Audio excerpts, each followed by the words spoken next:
I don't think I'm going to get him in on time. Try opening. Do you have a phone number for him?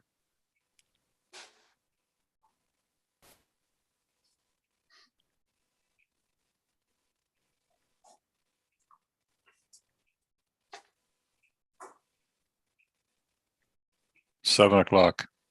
I'm going to mute We're all. live on YouTube.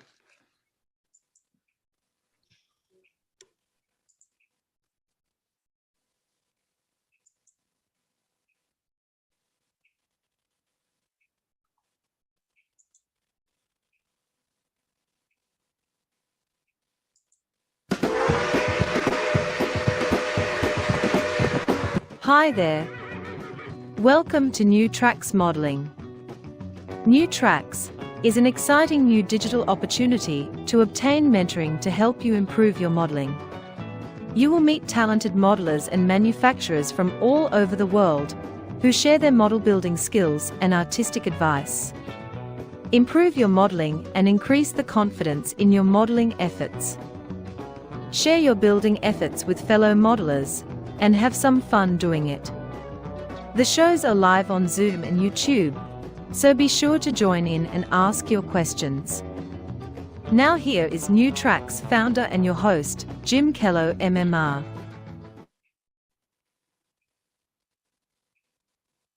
Just a minute. Where is You're muted, Jim. he? Unmute yourself. Well, thank you so much for coming this evening. We really appreciate it. Hope you come back often and tell your friends about us. Unfortunately, Father Ron can't be with us this evening because he can't connect for some reason to the Zoom. So we're not going to be able to visit with him tonight. Our Saturday show, the Scratch Building Workshop with Chris Blackmar, is at 1 o'clock each Saturday. And he's got a real great crowd that's joined him in this. And I hope that all of you will attend this Saturday's show. He's building an ice house, and it's a really interesting build. And you'll learn an awful lot of tips about scratch building. The upcoming build-alongs, we've had to change the one for Seaport Model Works from March the 23rd to April the 7th to August 17th. Bruce just has a problem getting everything ready, and so we've postponed it. Bruce told me that if the people that have bought the kit don't want to wait and want to return the kit, that's fine. But he does plan to do it. It's just not going to be starting next week. It'll start August the 17th. Starting March the 30th, Rick and Maureen Hunter are going to be building their 50-foot clean post covered railroad bridge in all 4 scales. And Rick, I know you're here this evening and would like to make some comments, so please.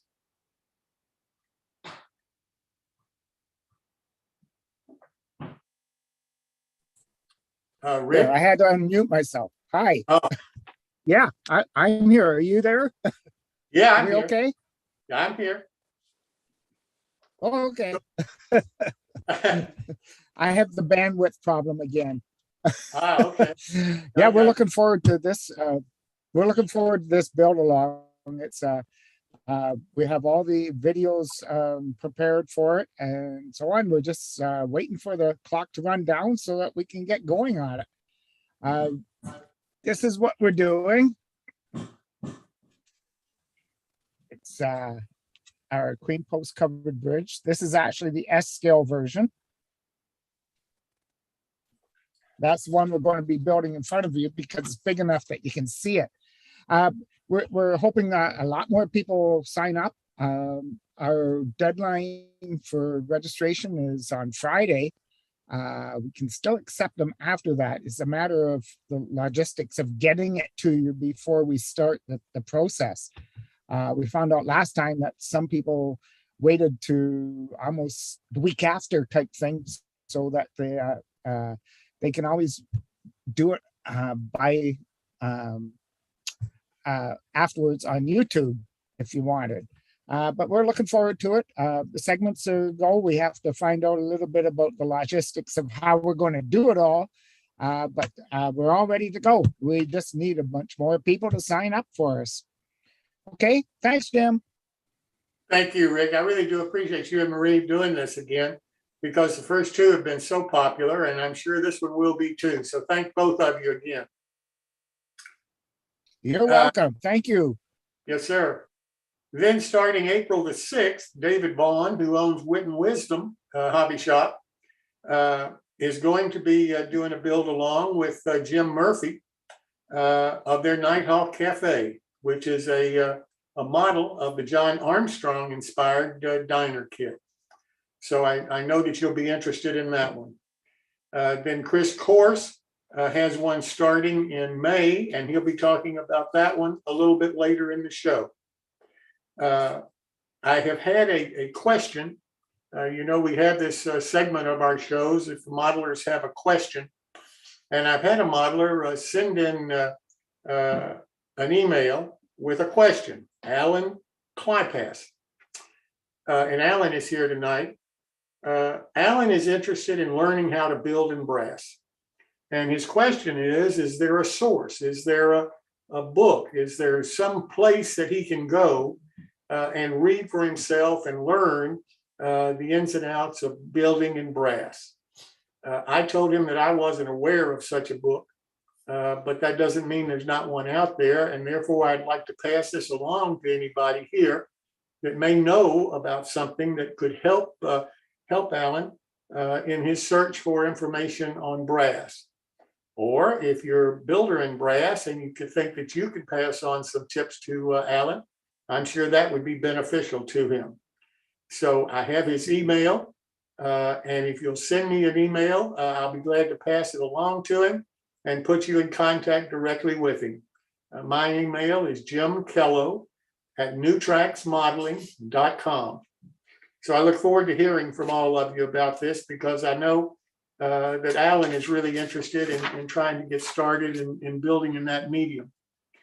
And there's frankly just not a lot of us that are building in it anymore. Then the My Build is tonight, March the 16th.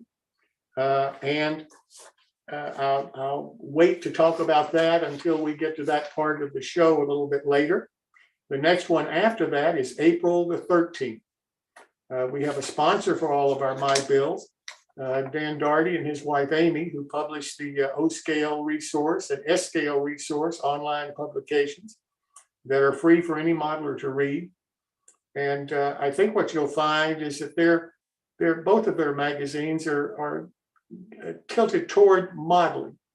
And that's why it's just a natural fit for him to sponsor the My Builds on our show. So with that said, instead of Paul Thompson tonight doing the quick tip, Bob Farquhar is going to fill in for Paul. So Bob, I'll turn it over to you, sir. Okay, we're getting there.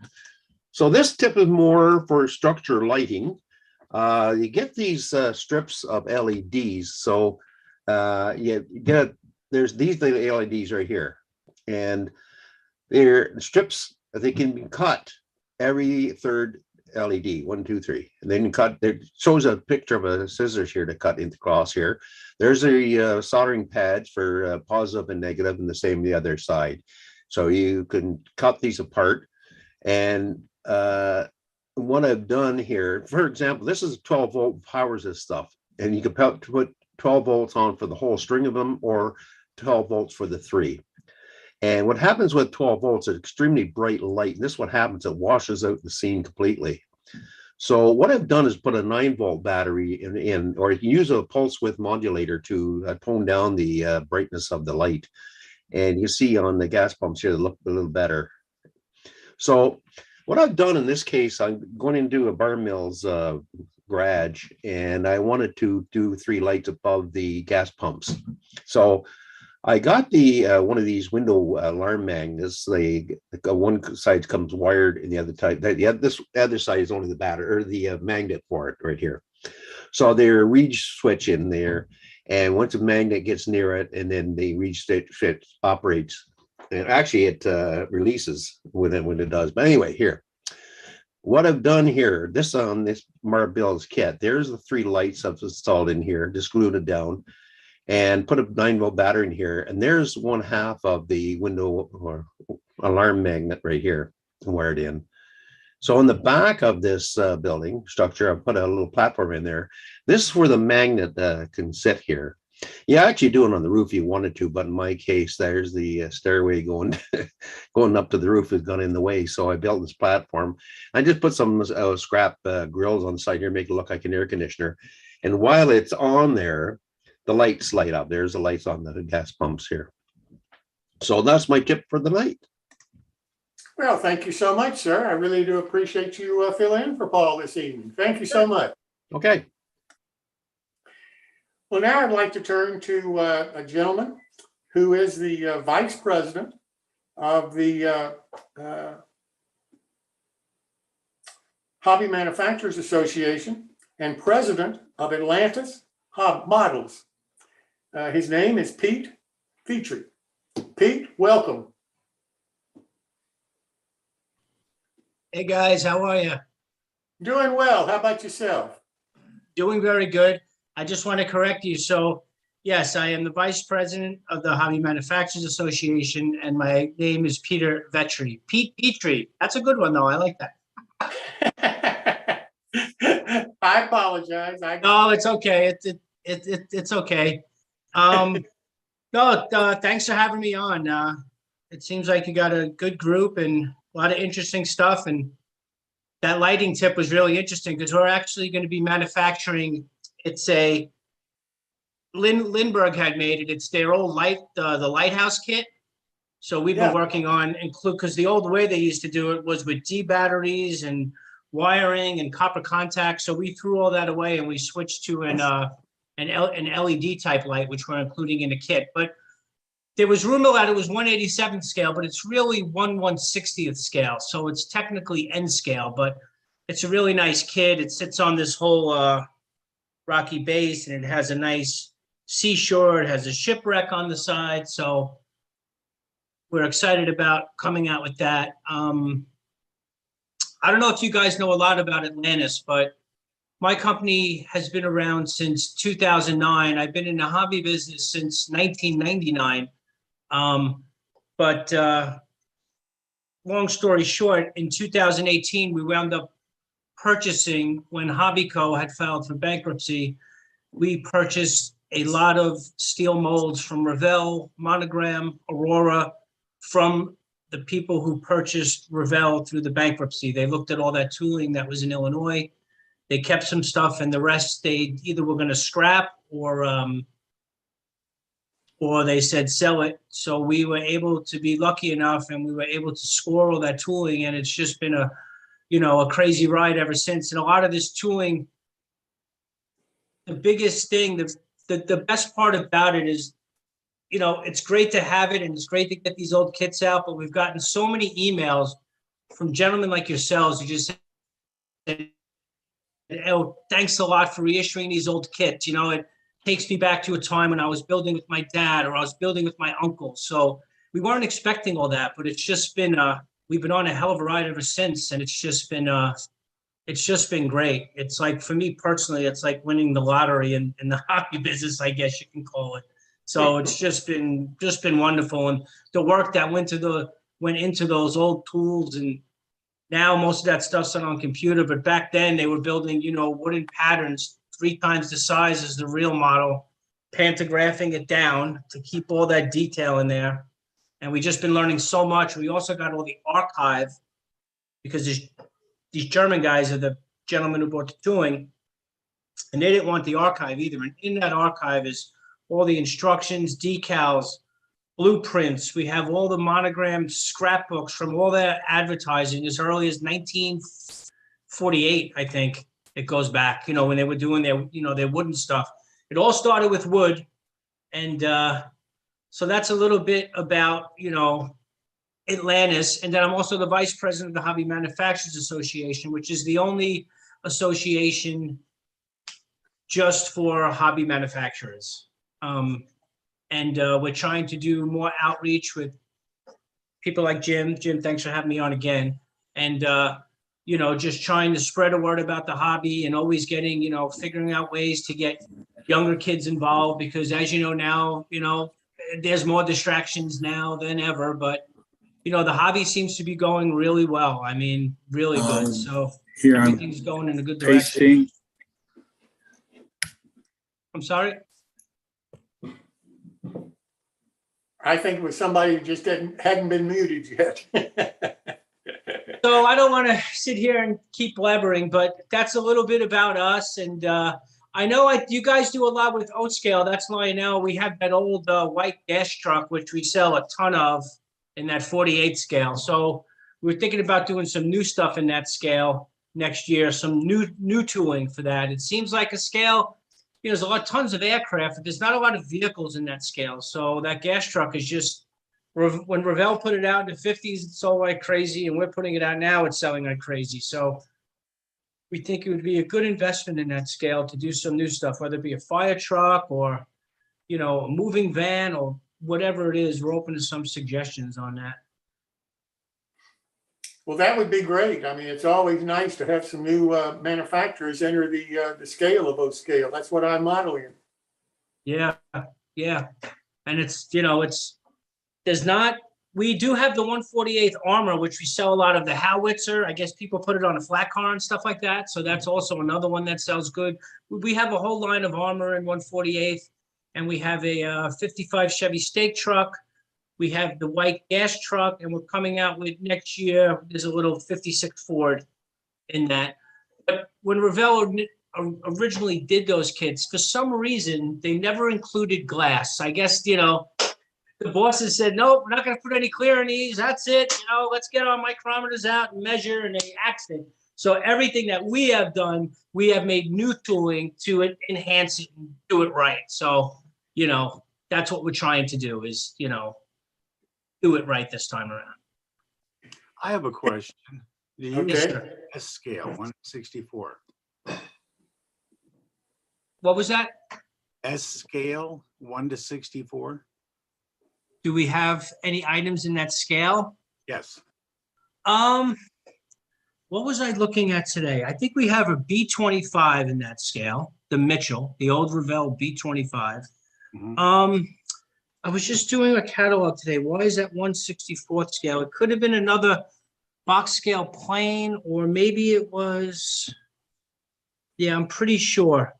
We don't have any vehicles or anything in that scale. But as far as trains go, since I have you guys, well, I mean, I know HO scale, is that the most popular, would you say, that 187 scale?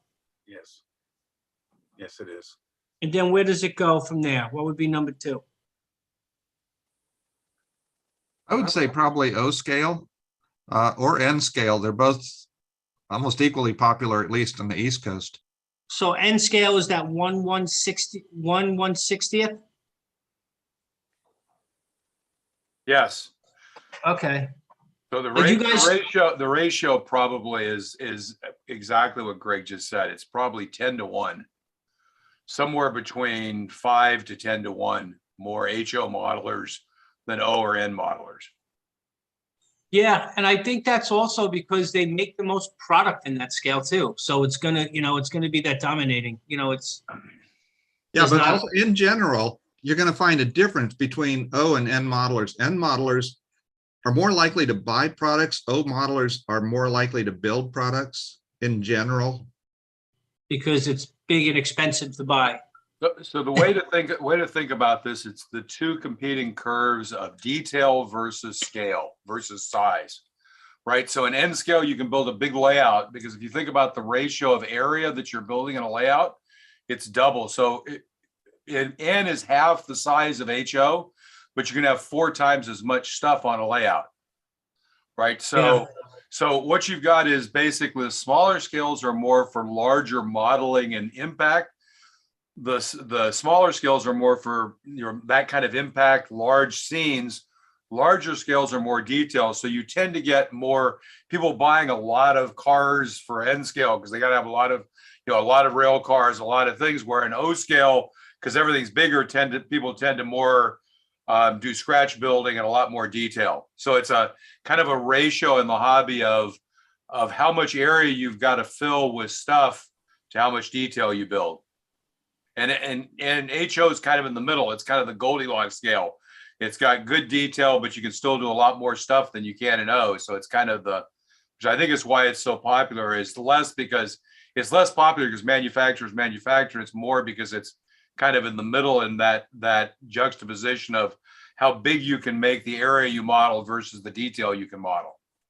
Interesting.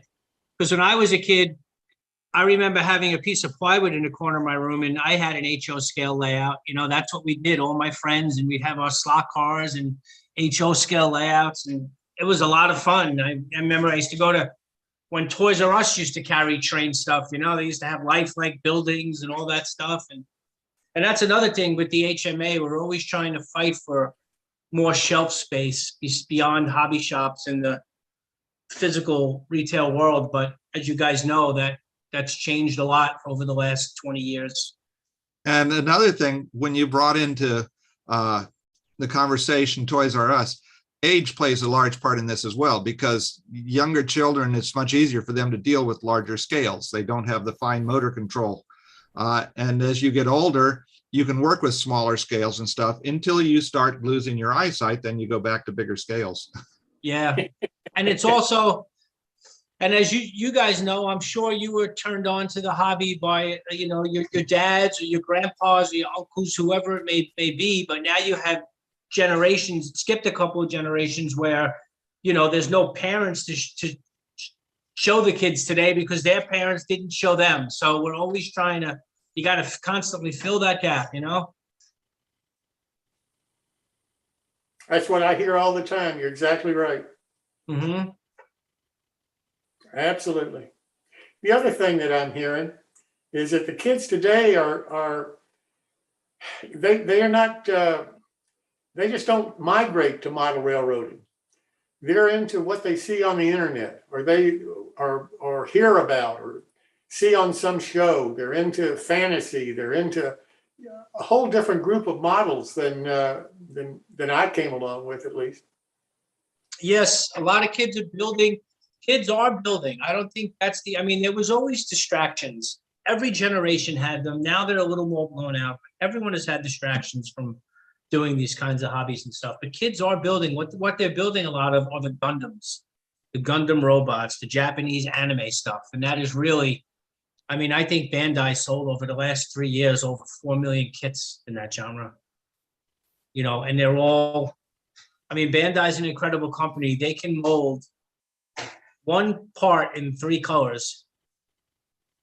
One part, 3 colors.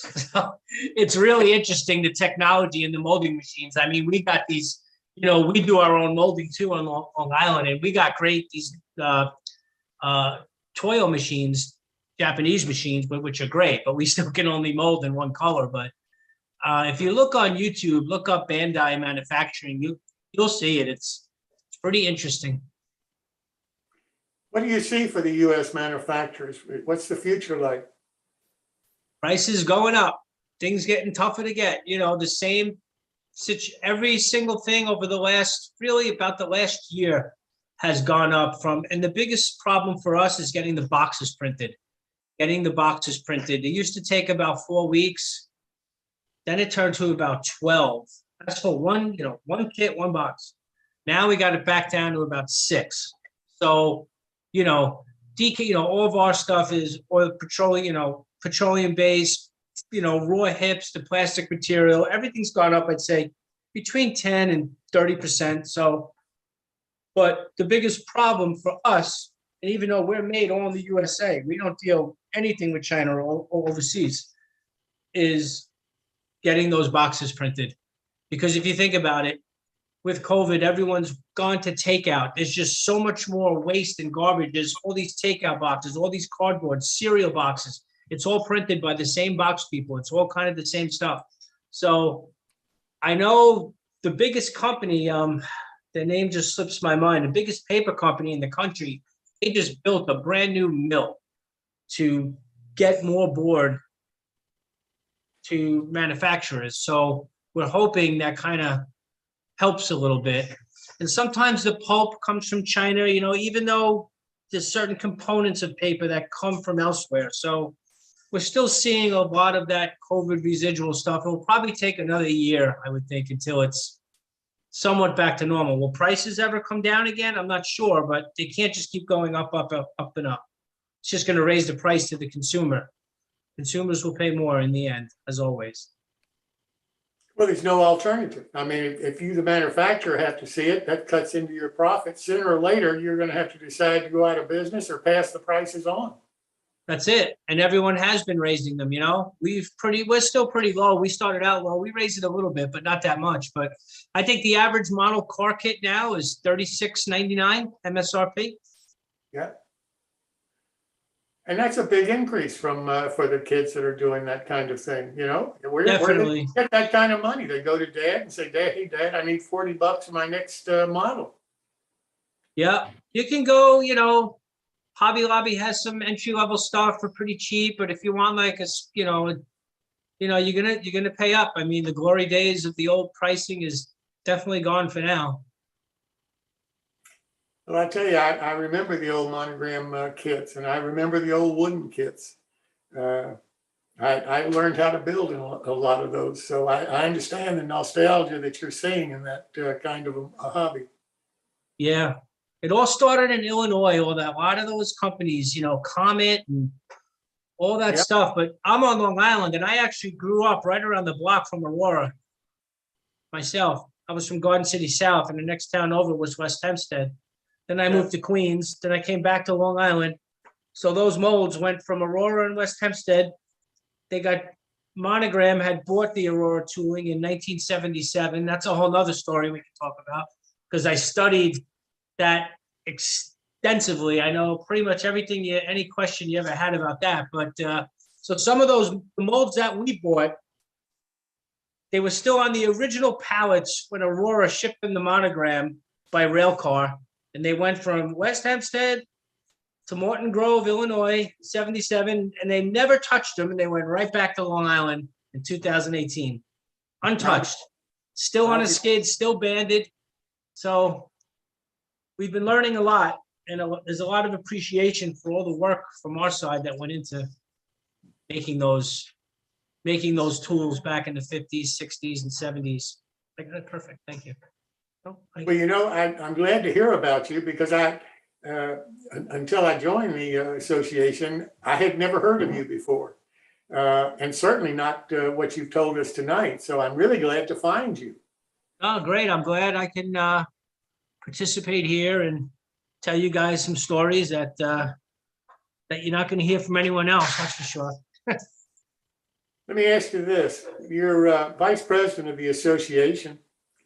What about the small manufacturer? Do you have a place for him? I mean, is the association pricing, can the small manufacturer benefit from your association? A small manufacturer can get into the HMA, I think, for $100, I'm pretty sure. You know, that's the lowest kind of membership, I believe. It's kind of goes on your scale of the amount of business you do. The most you can pay for a year is like $1,600 or $1,700 if you're a big company. So that's capped, and then it scales down from there, depending on the sales of your business. But like most things, I don't understand why not every manufacturer is in it trying to better it, but there is some competition among them still. And, you know, some people just don't want to come in, or one reason or another. But I was the president of the HMA 2 years ago, and the HMA was straddled with debt from, you know, doing shows, and the shows didn't work out good. They rented big convention halls in Chicago, and, you know, whatever the reason, it was before my time. So when I became president, I really wanted to get rid of that debt. So we got rid of it completely, and now we're way cash flow positive and looking to do some good things. But we're going to be doing this I am a hobbyist campaign, and we've gotten certain people and celebrities to say, you know, hey, my name is Peter Vetri. I own, you know, Atlantis Toy and Hobby, and I am a hobbyist. So a quick clip, And we've gotten a couple of celebrities, which you'll see. So we're putting together this campaign to spread the word about hobbies and seeing all these different people who are hobbyists that you never knew were, you know? Someone like, we didn't get him, but you guys, I don't know, I'm sure you heard of Metallica, James Hetfield, their lead singer, he's a model car builder. So, you know, it's little things like that where we want to try to get all these different people into these clips and put together this I Am a Hobbyist campaign. So that's something we're working on.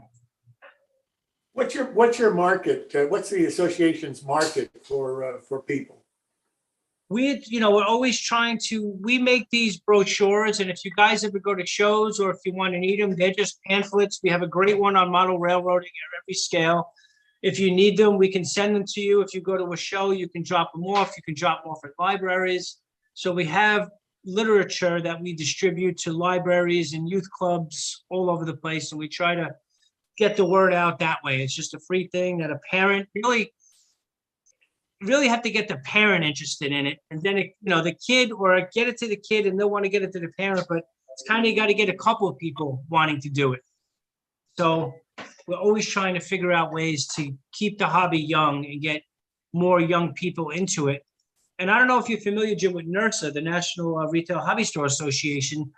They're trying to get, what's the benefit of a young person getting into the hobby business and opening up a hobby store? There's the other side of it. It's like, okay, is this a profitable business? What do I need to get started? So we're also working on that kind of stuff with them too, because a lot of the hobby shops close, not because business is not good or people want the product. It's because the older people who started it, their kids don't want anything to do with it. They don't want, they don't want to take over that spot. So it's not so much business is not good. It's because there's no one there to take over that business. So that's another issue that, we're always talking about and trying to figure out. How do you get young people or people in general more exposed to the hobby? And also, how do you get people who want to get in and open up like a hobby store kind of business?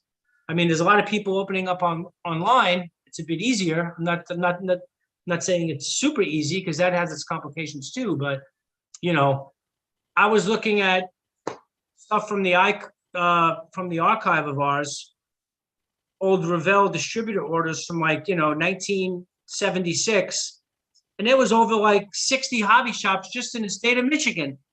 Yeah. One state. Yeah. So always fighting for more shelf space out there. That's my big thing. Well, the problem is nobody wants to lose money. And going into the hobby business, whether it's manufacturing or hobby shops, it's a great way to take $1 million and lose it. Well, you have to know what you're doing, and it's very hard for us. Like, I know if you need a whole line to have a successful model company, you need planes, ships, cars, tanks. You need everything. You can't just kind of jump in with a couple of oddball pieces. You're never gonna. Then it really is a hobby to do that. But a hobby business doesn't cost $1 million to get into. A hobby store, it could be, the margins in the hobby industry are not bad. They're a lot better than a lot of other places. So it's not the margins. It's, it's just the know-how and people wanting the commitment to sit in the store all day and deal with the general public. And now it's become, okay, I have to get my social media side of my business together, which we struggle with too.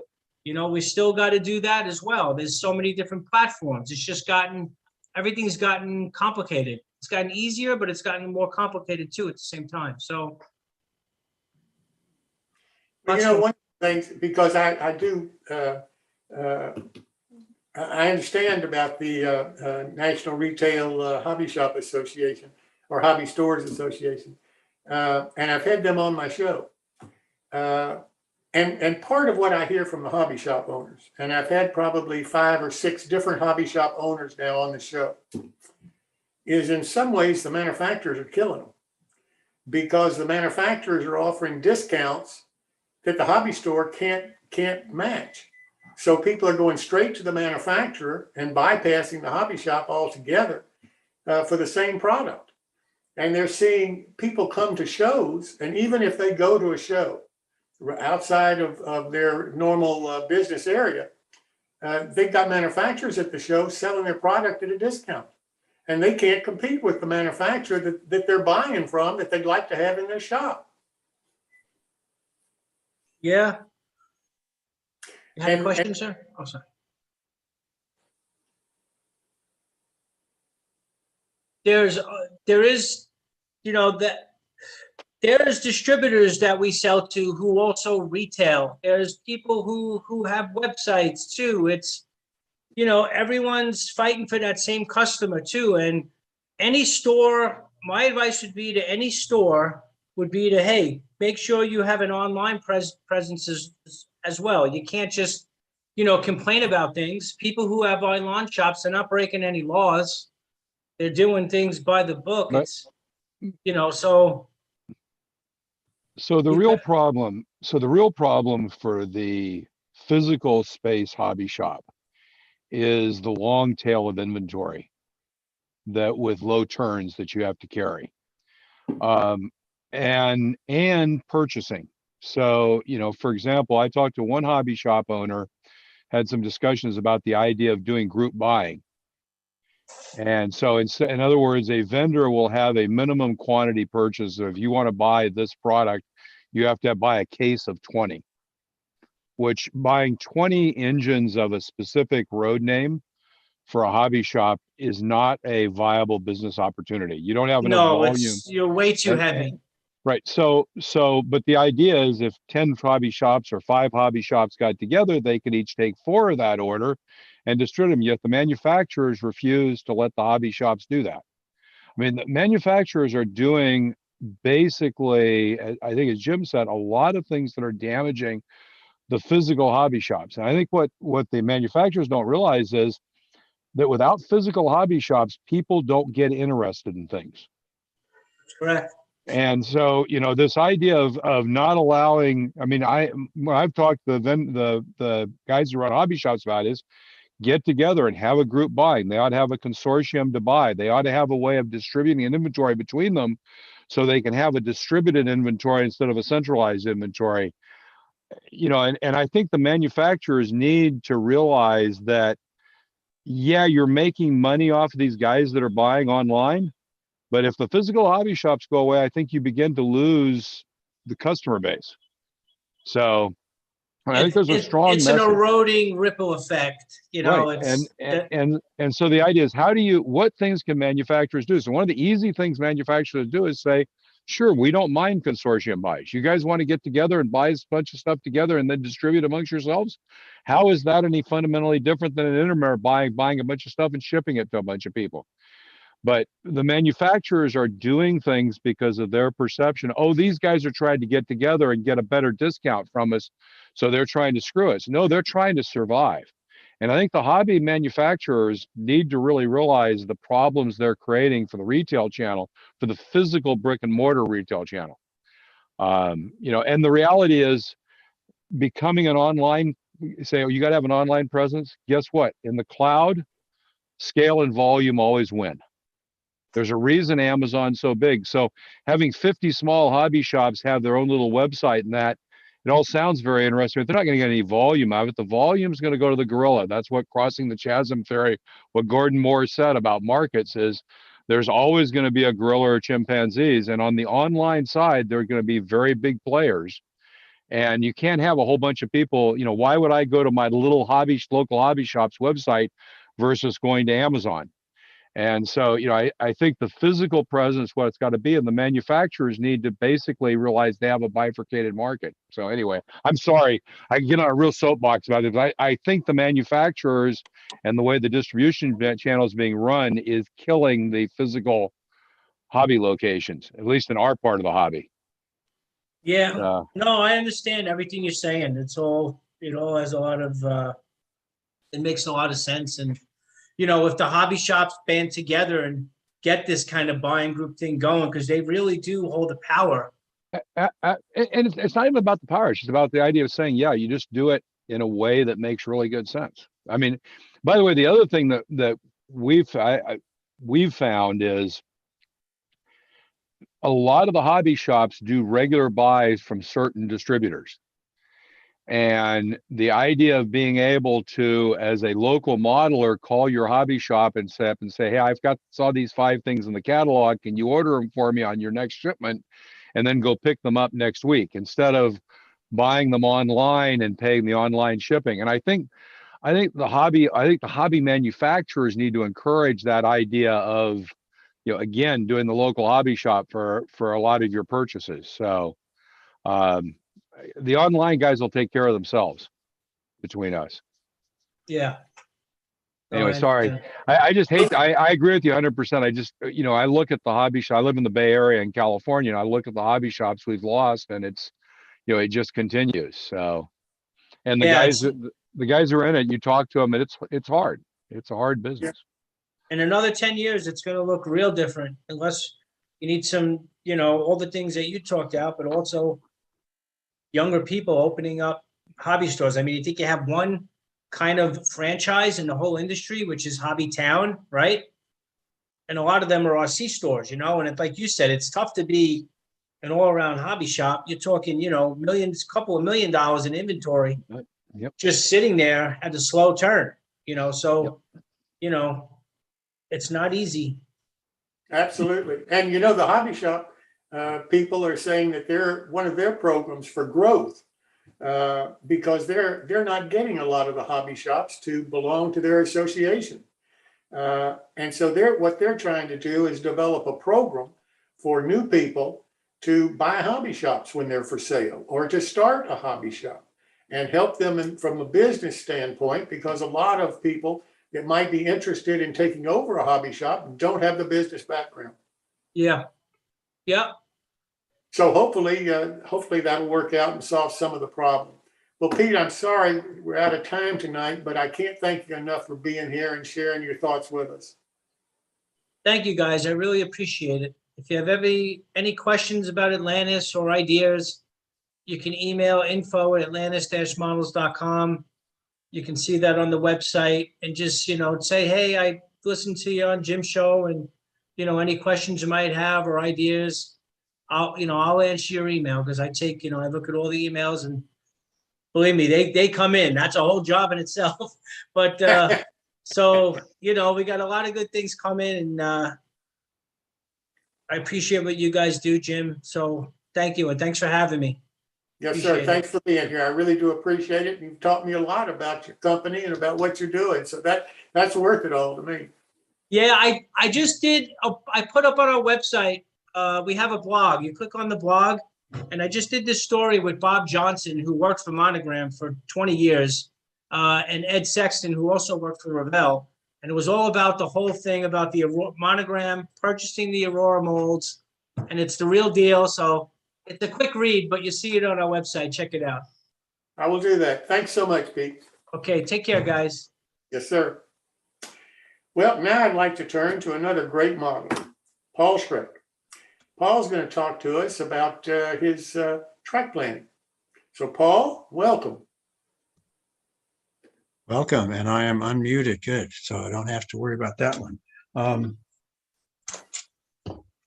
I'm looking forward to showing this tonight and next time. Let me go ahead and pop up the PowerPoint presentation here.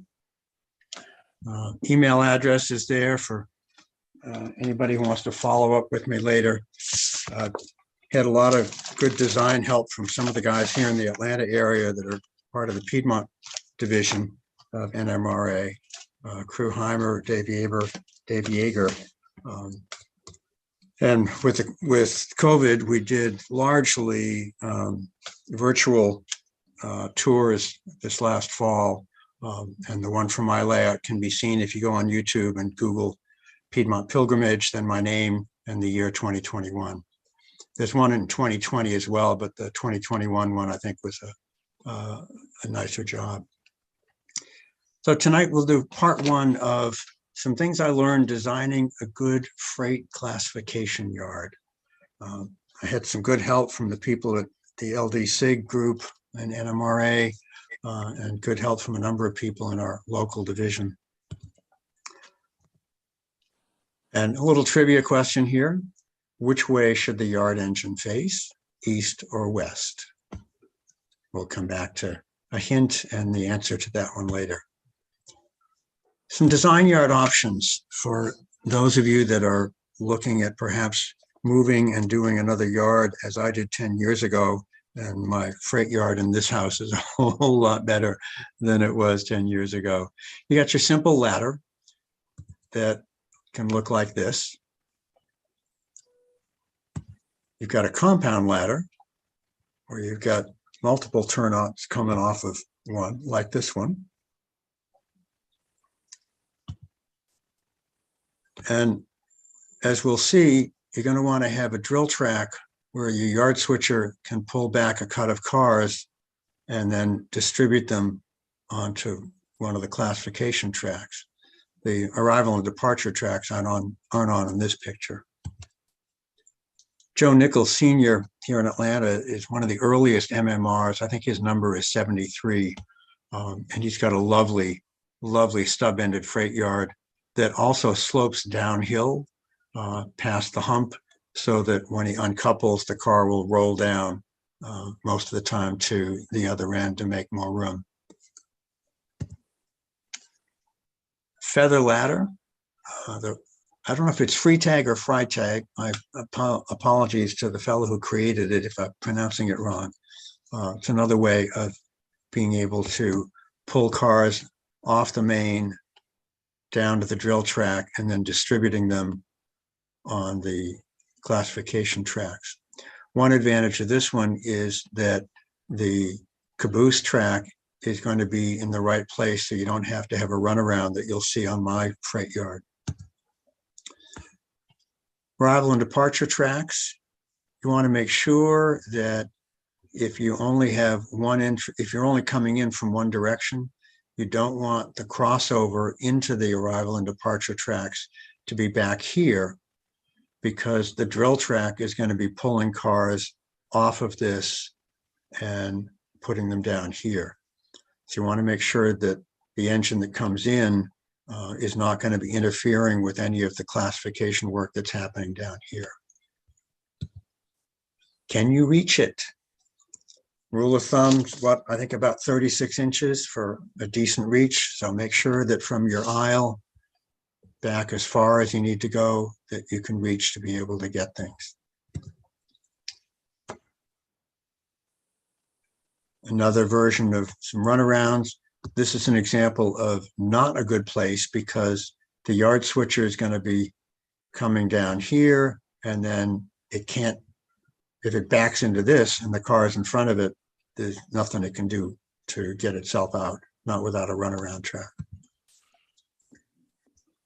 One sample yard with a caboose track here with entry on both ends, so that depending upon which way an engine is headed out, in case it's going either east or west, the yard switcher can pick it up from the correct end to attach it to the existing train that it's putting together. Double track main line, crossovers on both ends for trains coming in. My original design, I'll show you in a minute, just had one arrival and departure track, and some of my colleagues wisely suggested me to increase that to 3. Here's the hint for which way that engine faces, paying attention to the fellow down here, and the answer, east, so the engineer can see the conductor or foreman's hand signals.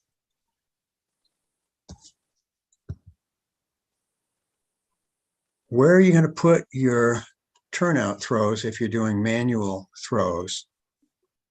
They're going to be on this side so that the conductor who's there throwing the turnouts, if it's a manual throw, will be able to see the engineer coming along. But on a layout, it's going to be easier for you if they're close to the aisle. George Bloodworth's layout has the aisle over here to the left, and it's a nice short reach to be able to get to these. I'll give you a couple of other pictures. Turnout throws are here, so it's easy to be able to reach them from the aisle. Not where you'd want it to be if this were a prototype layout because of what I said a minute ago. And then one other shot, looking at the turnouts on the aisle side.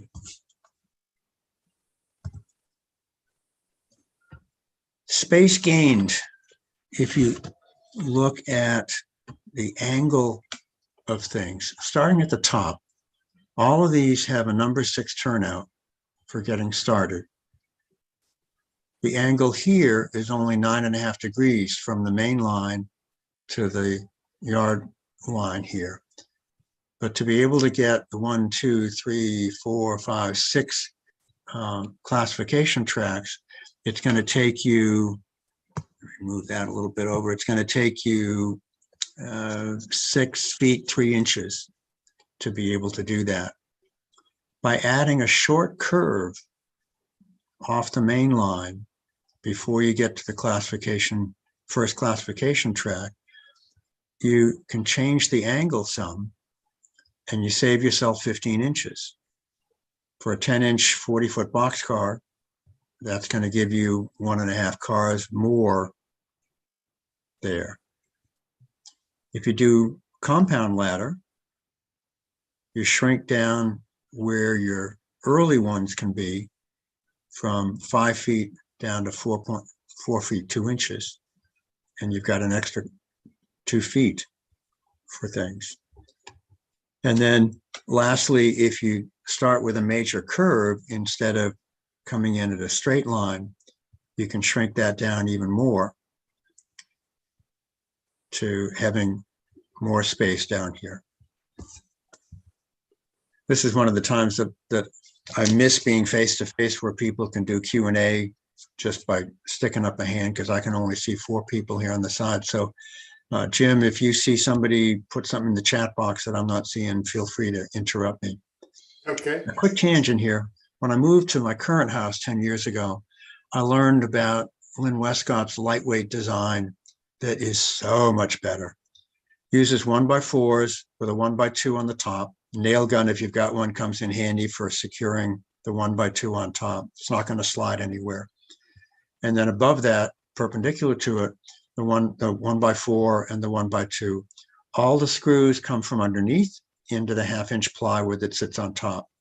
If you ever need to move the joist because of a turnout, a tortoise motor that you want to position somewhere, all you have to do is unscrew the screw under here and the one on the other end, and you can slide that board over to be able to put the joist where it doesn't get in the way. These legs are just 2x2s with a 1x2 X member for strength and a 1x2 across the bottom. It also makes it easy if you want to go 3-dimensional, because on the end of my yard, I've got West Newton modeled, and it's easy to put in some risers to bring things up. There's another version of it. This one is missing the 1x2s on the top. They hadn't been put in yet when that picture was taken. So 10 Commandments for Freight Yards, designed by Craig Bisquire. I apologize for pronunciation. Don't foul the main line. And I'll give you pictures here in a minute. Provide a dedicated track lead or drill track. Don't foul the yard lead. Have arrival and departure tracks. The trains can get off the main line to be worked on. Provide a caboose track. Provide a runaround. We'll see why that's important. Make sure you can reach everything. Provide auxiliary yard tracks for things like a repair and place track, the RIP track, the ash dump track if you're running steam engines, and a coal dump track if you're running the steam.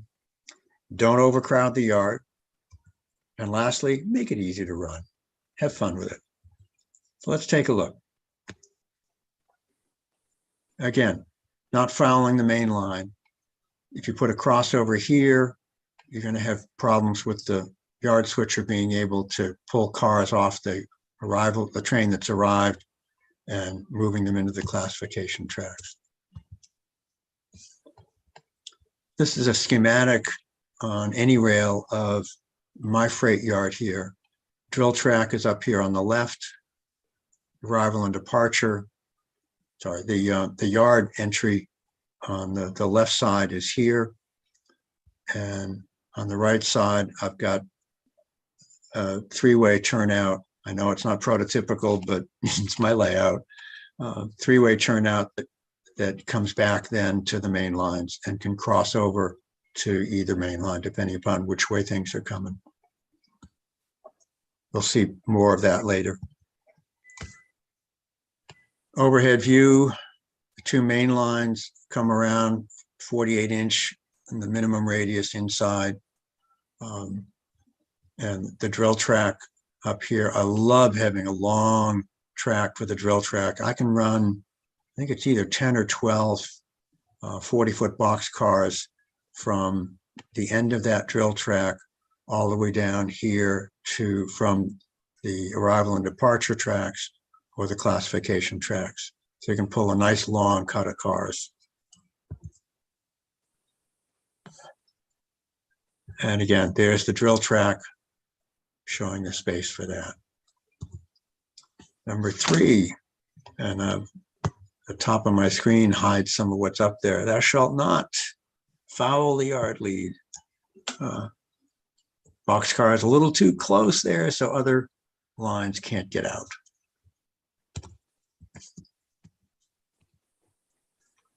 When I started back in 2014, I didn't know how to use the AnyRail software.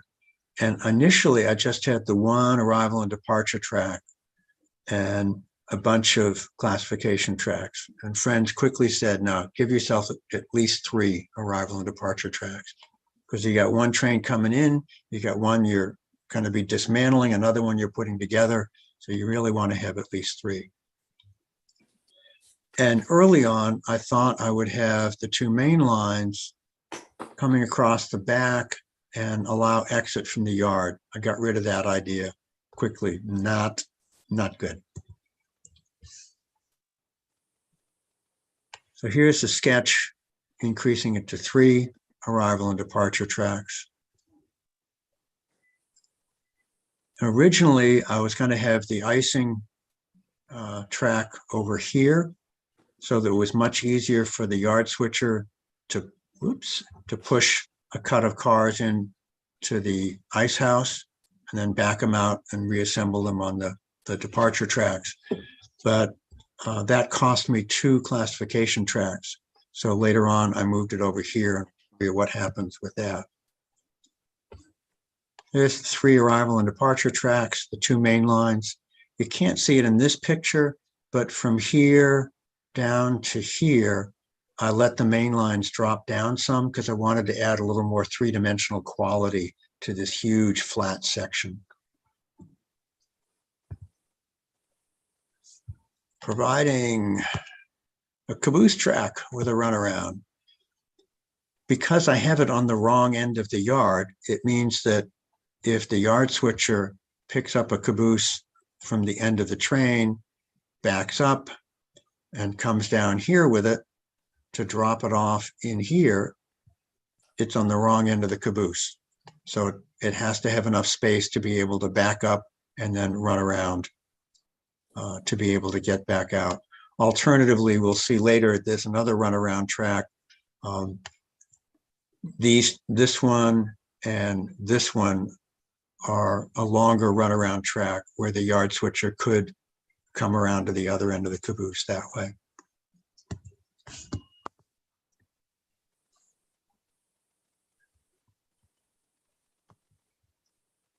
And again, the runaround, that's my first draft with a bunch of short tracks here that I realized were not going to be useful for much of anything.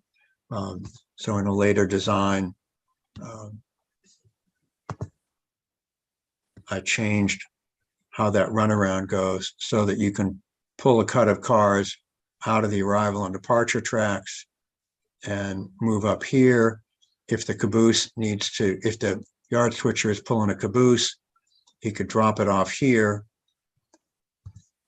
He could drop the caboose here, come around the runaround track and pick it up from the other side and then push it into the caboose track.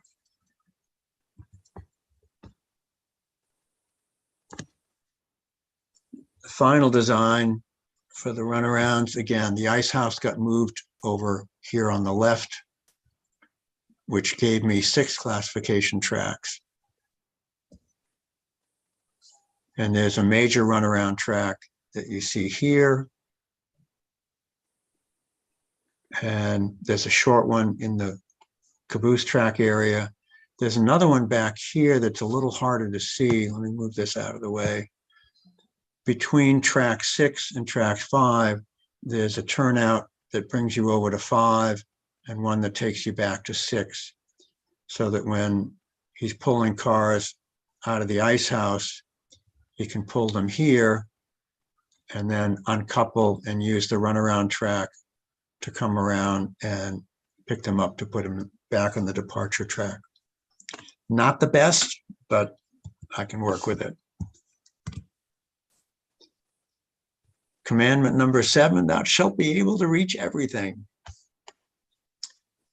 Even with an 18-inch radius, I don't think it'd be easy to reach stuff on the far side of this one. So not going to model that, but it's a fascinating service yard, freight yard. Auxiliary tracks. Jim, how am I doing on time? I forgot to notice when I started. I got about 5 minutes left tonight. Yeah. Okay. Auxiliary yard tracks. We've got the icing track along here. You've got the rip track next to it, the caboose track with the runaround. There's an ash dump pit here for steam engines coming in. They can get rid of their ashes in the dump, and then a hopper car can come and pick up the ashes here. Next over, you've got the outbound track to provide water and coal for a steam engine. You've got a coal track to be able to drop coal to be loaded up into the tower. Got 2 diesel shed tracks and the drill track over here. Got 5 tracks for engines outside the roundhouse and 3 inside. I don't have, it is a motorized turntable, but I didn't pay for the computer electronics that would stop it exactly where you wanted it to. So it takes a little practice to get it to stop right quite where you want it to be.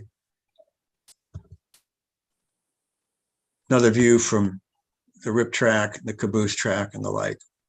One bound. Originally, I had either 3 or 4 tracks that headed into the roundhouse, and realized I really only needed 2.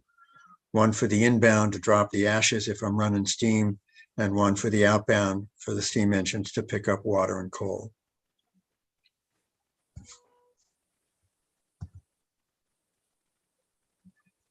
Rule of thumb, don't occupy more than 50% of the yard space. Things get a little too crowded. And a couple of dimensional things. Down here, you've got 5.5 feet. Ultimately, this 2-foot 2-inch one on this end increased to 3 feet because of a change that I made that you'll see in the last picture here. And again, a 24-inch minimum radius and 27 on the outer main line. That was 2014 over here. And I got rid of the 2 industrial plants. And with my friend David Yeager's advice, we rounded the end of the table to avoid bumps, and it curves down around here. If I move this over for a minute, you can see how it curves around here. And it gives me a lot more activity to model with the town that I grew up in, West Newton, Massachusetts, just west of Boston. The original plan called for both main lines coming along here, with one of them going behind these 4 buildings. But I realized that you can't have You can't have a runaround track if you're hiding one track behind it. So now both main lines come in front, and there's a runaround track from here on the left end over here to the right, so that if an engine needs to get on the other end of the freight car, it can do so. These two head through the wall to a quarry, a coal mine, and a helix. These, the one on the right here heads under South Station and heads north going up through New England. That's the quick version tonight. Next week, with a 15 minutes, I'll tackle the Rigby yard that I built on the other end of the layout, which has some design challenges of its own because of the smaller space. Any questions before I let go of Mike here? Paul, I really do appreciate you being here tonight. I think you covered it beautifully. Thank you. And I look forward to seeing you next week. Sounds good. Thank you. Well, now I'd like to turn to Andy Keeney for his Andy's Op Corner. Andy, welcome. Thank you, Jim. You hear me okay? Yes, sir. All right. Let's see.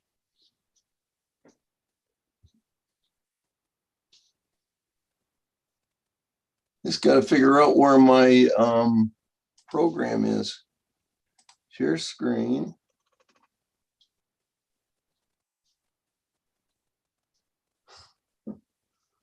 It's not showing. Oh, here, show all windows. There she is. Knew it had to be there somewhere. Okay, see that okay? Yes, sir. Okay, so tonight, this is another short program, and it's going to deal with some of the documentation that I've created with the help of others for the operations on the railroad. And first thing that I like to show people, and I think I've shown this here before, is the route system for the Nashville Road, which is Chicago, Indianapolis, Nashville, and Southern, full name. And if you can see, it goes from Chicago and Detroit all the way down to New Orleans. And then this box is an expanded area from Bowling Green to Columbia. And this is the modeled portion from Bowling Green, Kentucky to Columbia, Tennessee, with Nashville at the midway point. Okay, I like to hand these out to the crews when they first come to get an idea of the track design and such, as far as going from one end of the railroad to the other. So this is the Bowling Green sub. It's starts at Bowling Green for the model portion of staging, and it goes across to the center portion of Nashville. And then the Columbia sub goes from the center portion of Nashville on down to Columbia, Tennessee, which is the south end of the railroad. It takes 3 decks to go across the railroad. Okay, I've designed the, after working with all the schedule of the trains, and we got them where we wanted them, and they worked out nicely for us. So I went ahead and made these charts for the, or these lists for the dispatcher. And this allows him to see what he's going to be working with. And the green is the north end of the railroad, Bowling Green, and the yellow is Columbia. And you can see, first of all, it's call time for the crews, the direction the train's going. So these are both southbound from Bowling Green. And this is a northbound from Columbia, and so on down. The train ID, we've got the dark, or I should say the bold ones are the timetabled trains, and the others are all extras. the railroad. So the L&N comes onto the Nashville Road at the on the railroad itself, uses Nashville Road main line to get to the main yards in town. So we have the L&N, B&O, and I should probably point out, although I have pointed out before, but this railroad, I used a lot of modeler's license. And the biggest thing I wanted to do was create good operations. So with what we ended up with, we got a good east-west flow and north-south flow through Nashville across the country. And it works really good for operating, but it might sound like the trains are a little far afield, but in reality, they're not. The Rock Island went as far as Memphis, so we just extended it to Nashville.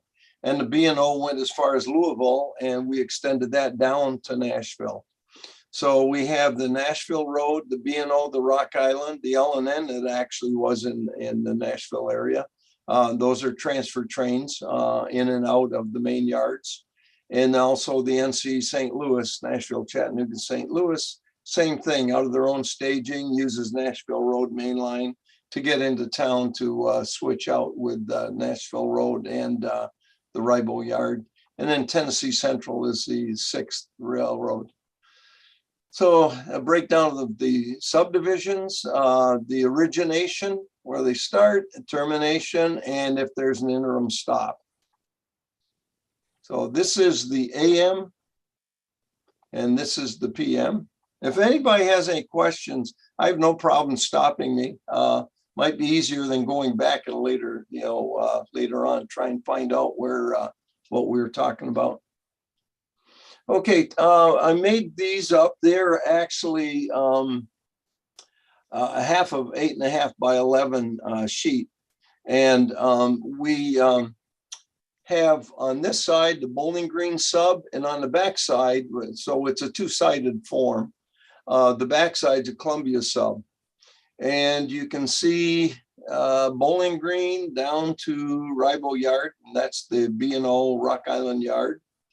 And then from Gresham Yard, which is also in the downtown area, from Gresham on down to Columbia. And you can see the time elements for the different, there's third class, a couple of first class. And basically what we were doing here, we wanted to get the guys used to having to deal with the timetable, as much for staying out of their way or knowing they're going to have to deal with the timetable train. And they're probably more than likely running an extra train, so they have to make way for these guys. So it gives them some experience before we really get into it when we get our passenger train operation going. Okay, I had this made up based on, I think I've told you before, I learned a lot of this from Jack Ozanich. And I think those that know Jack, he's passed away. We really miss Jack. He was a hell of a teacher. He taught us a lot, and he loved doing it. He loved people getting into operations. So one of the things is when a train is made up, you have to give specific information. Now each railroad, I should say, modeled railroad, you can do whatever you want, but this is what we're doing. And this was based on Jack, who was a retired locomotive engineer on the Grand Trunk, and he had a lot of experience. So we have a train made up, and we got to give the information to the dispatcher, all the specifics on the train, so he can take that information and plot it on his dispatcher's sheet. So this it's info for him, and it's created either by the yard crew, the yard master, or if it's not at a yard, then the train crew would make this up. And we just hand carry it into the dispatcher. We stay off the radio with this because our traffic is so heavy, but you could do it by radio, by telephone, if you didn't have a really busy railroad. So here's one that was made up, it was used, and it covers the sub, Columbia sub, northbound. It's a Nashville Road train, Chicago, Indianapolis, Nashville, and Southern. Train ID is NR26. Lead engine, an LNN 829, and then 2 more F units with the LNN. I should point out, LNN actually controls the Nashville Road. It was bought out by the LNN, but still operates as a separate entity at this time. Time on duty, loads and empties. Engineer, I didn't have the engineer. The dispatcher would get that information and put it down. If I had it, I'd write it at the time. The origin is Columbia, termination is Bowling Green. And this particular train is a mail baggage express. So note it stops at Union Station. I think it's about a half-hour stop. You can see it on the timetable form. Dispatcher, we're getting into what the dispatcher has to do. I just use one of these school notebooks, and this is a master train log. This is the log of all the orders that the dispatcher gives out. And he does this as he's writing an order. He will write it in this book as he dictates it to the station operator.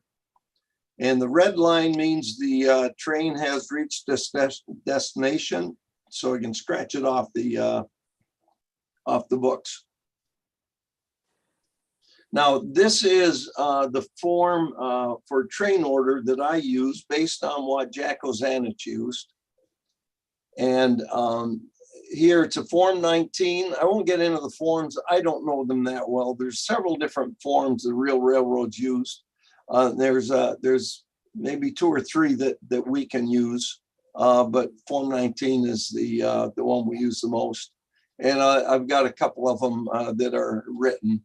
So this is created by the dispatcher, but it's not written by the dispatcher. He dictates it to the operator. Now on the real railroad, the operator is the guy sitting at the railroad station or the whatever station it is that the orders are handed to the crew. So the dispatcher writes it in the book, and he writes it in the book right as he's saying it. And the operator is writing it on the sheet right as it's being dictated to him. And then he repeats it back to the dispatcher, and then the dispatcher, repeated at, then it made complete. The dispatcher will write that down at the time he made it complete and the operator's initials. Now, the clearance form A, anytime your railroad is on controlled trackage on main line, not within the yard limits, and that depends on the railroad. We don't use a clearance card for within yard limits, but some railroads do. So this is made out by the station operator. And this information, as he fills it out, the dispatcher, I will show you in a minute, records the information. So this is the little book. It's a 4x6 book that we use, hardcover. We had a stamp made up, so we just stamped these in here. And then for each order that or clearance that's made, the dispatcher will write it in. This was at Adams Station. It's for extra BLE 885 South, order number 32, no messages, time made okay at 6:53 p.m. and then the initials. So that's record that will be kept. So here's a train order. This is being dictated to the station operator. So this is Form 19Y. Now, I'm not sure what the Y is. It's been 2 years since we've operated. Now we're hoping to get operations going again here in the next month. But just to cover what they cover is the date. Then it's to conductor and engineer, engine 118 at Columbia. Now, this is not a train yet. This is an engine. Once he's been given the orders and the orders are made complete, then it becomes a train. So engine 118, run extra Columbia to Ribo, and then the initials of the dispatcher. And he makes it complete at 4:15, and then the operator who who this was dictated to, puts their initials here. Now it's a train. Here is the clearance form that's created by the operator for that train, extra 118 North at Columbia, and the date. I have one order, number 16. And down here, they can put nil messages. We haven't worried too much about the messages, but anyways, time okay, 4:17 a.m., dispatcher's initials, the operator's initials. And this is the information that the dispatcher puts in that little book. Okay, here's another train order. Another one I want to point out to this, he has information on meets. So again, Form 19Y, train order number, I don't think I pointed out, the other was train order number 16, and that's important. To C&E engine 823, Bowling Green, engine 823, run extra Bowling Green to Gresham, wait extra 169 at Guthrie Junction, wait extra DL 701 north at Adam. And then it's made complete at this time after this is read back to the dispatcher. And again, extra 823 south at Bowling Green, have one order, number 15, and then the okay time. Okay, now register stations, you'll have a register station at any location. This is in dark territory now, which is train orders. You'll have a register station at any location where trains enter or depart the main line. And the reason you have this, you will be given an order to say you're at a junction and you're cleared from the junction after train 705 arrives. How do you know if 705 ever arrived? Did it arrive before you got there, or is it on its way? So the way you find out is you look at the register and you'll see the write-ups. The next one is one, it didn't show really good. Some of these pencil marked in didn't show good, but here you can see the train numbers. And although they put some things in here, guys are learning. Green, we don't run any second sections, that would be green. White is white flags. Would be for an extra. A regular train doesn't have any signals. So arrival time, departure time, the engine number, the order number that I showed you, 15 and 16, order number that you're authorized under, and signature of the crew filling it out. And that's it for now. I've got more, but I will do that separately. And that's more in the actual operation, things that the crews have, yard masters have, and such. So that's it for this evening.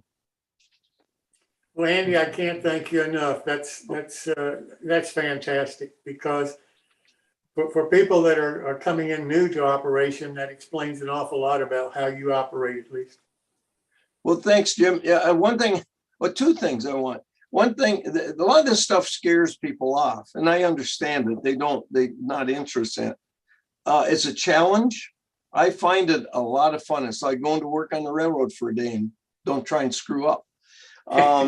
But you don't have to do that. You can take bits and pieces of what you want, for your railroad, what works best. And am I on the screen? Can you see me? Yeah. What? Can you see that okay? Yeah. On my shirt? Okay, I am committee chair for the clinics of the Indy Junction 2022 convention in Indianapolis in May from the 18th to 22nd. I don't know if any of our attendees here tonight are going, but I'd like to highly recommend it if you want to get out and enjoy a convention. We are doing it. It's a 3-region NMRA convention.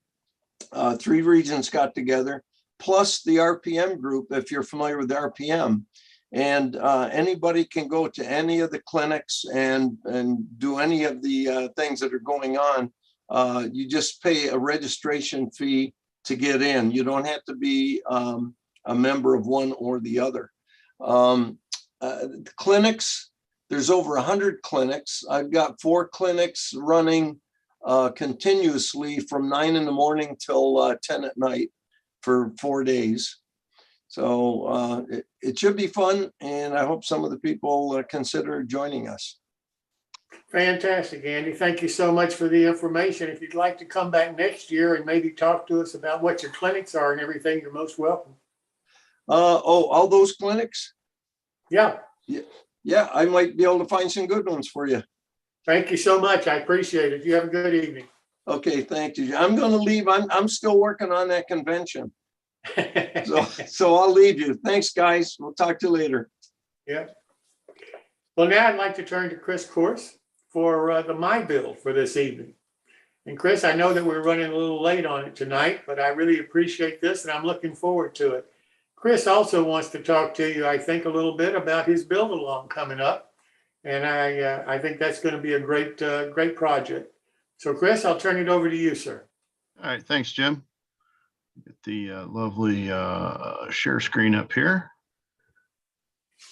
Where is it? Where did you go, Mr. Share Screen?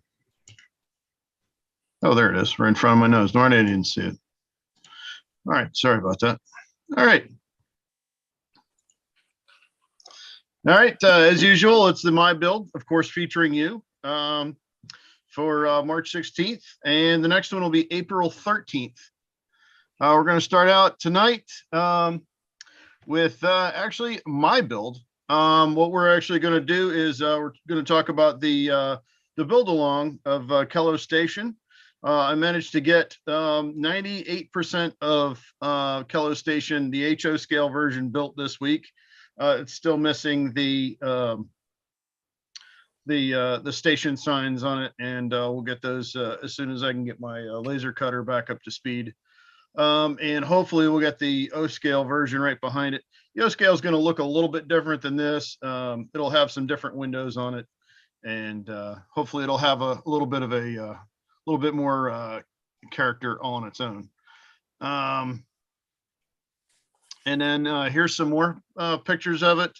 I'm not quite sure about the gingerbread on the bottom because it kind of looks like it's kind of sagging there a little bit, but it's actually not. It's the way the sunlight's hitting it. But you'll also notice that the wrought iron up at the top. And all right, so details on it. It's got a full ridge beam and rafters in it. As you'll see in that picture on the right, you can actually see where I neglected to paint the whole piece there. It's got Tichy windows and doors. It also features V-cut shingles from rail scale models. And like I mentioned before, this is the HO version, but it will also be available in O scale as soon as I can get it cut and put together, make sure everything fits together right.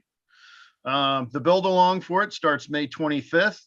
And the HO scale version is now available for pre-order at conowingomodels.com. List on it is $65, but it's discounted to $55 on the website from now until we complete the build. There is no discount code required. And as far as the O scale goes, as soon as I get it cut and put together and make sure everything looks good, then we can figure out what the cost is on it, because I'm not sure what the laser time's going to be just yet.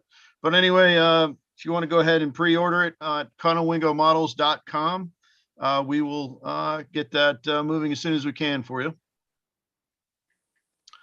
Now we're going to move over to Jamie Bothwell. Jamie, are you up? Yeah, I guess I am. Okay. All right. So we've got your this, I take it this is S scale, is that right? Yes, it is. It's S scale. So this is Grand Rapids in Indiana caboose. I bought a book about Pennsylvania Railroad cabin cars, And there was plans for about every kind of cabin car you'd want to imagine, except for this one, they only had one photo of it. So that's, of course, the one I chose to build. Because, can't make anything easy. So there's one photograph in the book, and it's all, there's a bunch of guys standing in front of it. So it's a kind of an angle on shot, but I worked out some dimensions and put it together. So that's kind of what I've been building on lately. So that's sort of the state that it's in right now. And hopefully in the next couple of weeks, I'll make some more progress on it. All righty. Are there any questions for Jamie before we move on? All right, we'll move on to Martin then. Oh, Martin, good. are you up? No, I'm not. I'm sitting down. Okay. All right. So let's see. We've got 9 slides tonight, Martin. Really? 9? Yep. 9. Oh, God. Okay. Well, this is a rerun. This is actually from January, and I showed this car back then, and it was just a restoration and completion project. But I looked at it and thought, this car really needs a door on the side. And I didn't cut this one up. No, I just, next slide, Chris. I just scratch built a whole nother car. Why ruin a perfectly good car by hacking a hole in the side of it? But this is a little more fun. You get to build your own door that way, and this has got all the fun stuff on the door with there's quarter round trim and pieces that fit that door into the it's an inside hung door instead of an outside door. But and there's a door on the other side, I think. Do you have a slide on the other side? Yes, there's the door on the other side. There Fancy we go. that. Basically all scratch built, some bits and pieces. The windows are, I'm not sure what those are. They might have been Grant Line. The steps are old train craft, white metal castings that I had to cut down to actually squeeze them in there.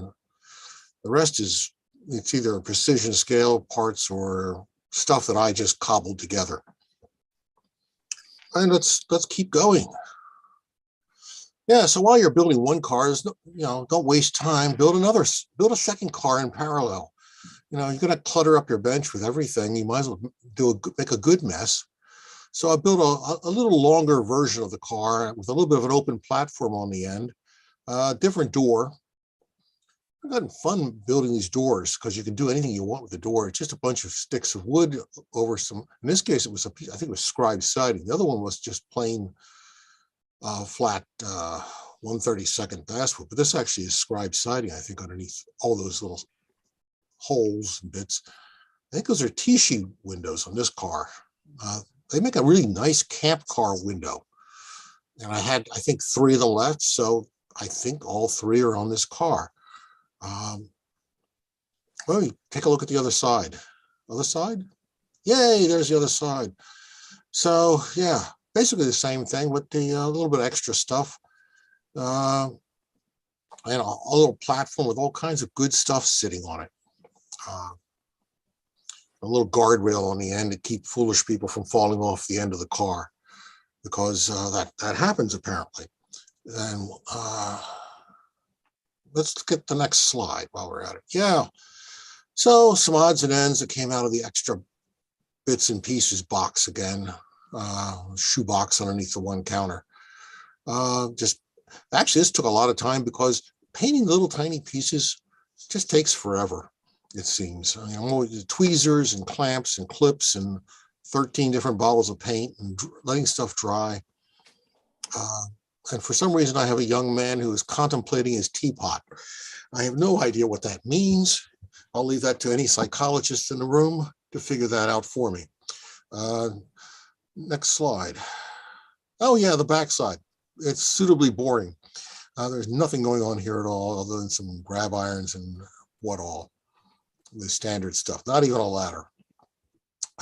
Is there more? Yes. This is actually, maybe Jim recognizes it. This is this old kit if there ever was. This is a Wabash Valley Kit. car that I picked up several years ago. It didn't look like this when I started. The entire roof is new. It had 4x4 strip wood, individual boards running end to end as a roof, and it was almost flat. And I was like, well, that's not going to work. So I ripped off the roof and added an entire support system to hold the new roof up into a better railroad roof profile. Added a roof walk. That roof is actually board and batten siding that I had left over. I think it's Kapler's. It was a little bit larger, a little bit wider on the spacing. The underbody, I don't know what's in the next slide, Chris. Is there a picture of the underbody? No, it's just another picture of the other side. So I put a whole new underbody into it as well, because somebody had taken the truck bolsters and moved them into a very strange location. So I had to replace, I just totally ripped everything off and started fresh on the underbody, put a whole new underbody. Can't really do a lot because it's a simple slab of wood. You know, there's nothing there. There's no three-dimensional relief into the car. So it's kind of just faked out as best I could with it. And I tried to preserve the sides and ends as best I could because all that lovely printing on it is kind of nice. I don't know if there's another slide or not. Oh, nope. That was it. Okay, well, in any case, I actually have a pristine copy of the kit sitting in the box. So maybe some future show I'll actually build the thing from scratch out of the box, and we'll build it up. It's just it's a funky car. It's like 46 feet or 48 feet. It's an odd sized car. And it has some real interesting history behind it. You can go look it up. It's actually a real car. There actually is a prototype for this car. So, but there's your Fort Wayne horse and mule auction car from Wabash Valley. Wow. Yeah, you imagine that thing must weigh a lot. Well, the kit's pretty light, actually. No, what I'm talking about is the real one. Sorry. If you load up the mules and all that in there, it's got to be really, really heavy. Yeah, I sort of regret it when I was replacing the roof, not to put a little bit of lead sheet in the inside, just to give it a little bit more weight. But yeah, whatever. When you're in the process of your building endeavors, have you run across many cars where the brake wheel is really down close to the roof walk like this one? Oh yeah, some are really close, some are way high. You know, they're all over the place, and some of them are on the other side of the car. I mean, the other side of the roof walk. So, you know, you go back in time, brake wheels were anything but standard. So yeah, I actually replaced that brake wheel. It was missing on this car, but the platform was where it was. So I sort of left it. But I think I actually had to drill a new hole in the platform and moved it over. Actually, I moved it further away from the roof walk because it was coming down way too close to the coupler, and there's no way for it to engage with the brake system. It was really, really close. You know, the coupler would have hit the shaft regularly. Okay, interesting. I just don't recall seeing any like that. So thank you. Yep. Who's the manufacturer of those again? Wabash Valley. Wabash Valley. I've got one of them. Like I said, I've got one sitting here. They made a bunch of odd kits. The other one was the, what was it? The Kansas City Southern Oyster car.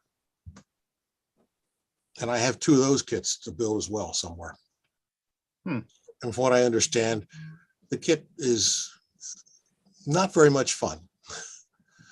So I have to figure out what that means someday when I get around to sitting down and actually fighting my way through it. I suspect that means the parts don't line up, don't match up, don't go together well.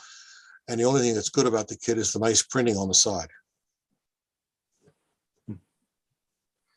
Well, awesome job as usual, Martin. I always look forward to seeing the cars you come up with. Yeah, well, that was this past month. Yeah. Alrighty. Does anybody have any questions for Martin before we move on? Going once, twice. Nope. Sold. All right. On to Greg. Hi, Chris. Hello, hey, Greg. Hi, everyone.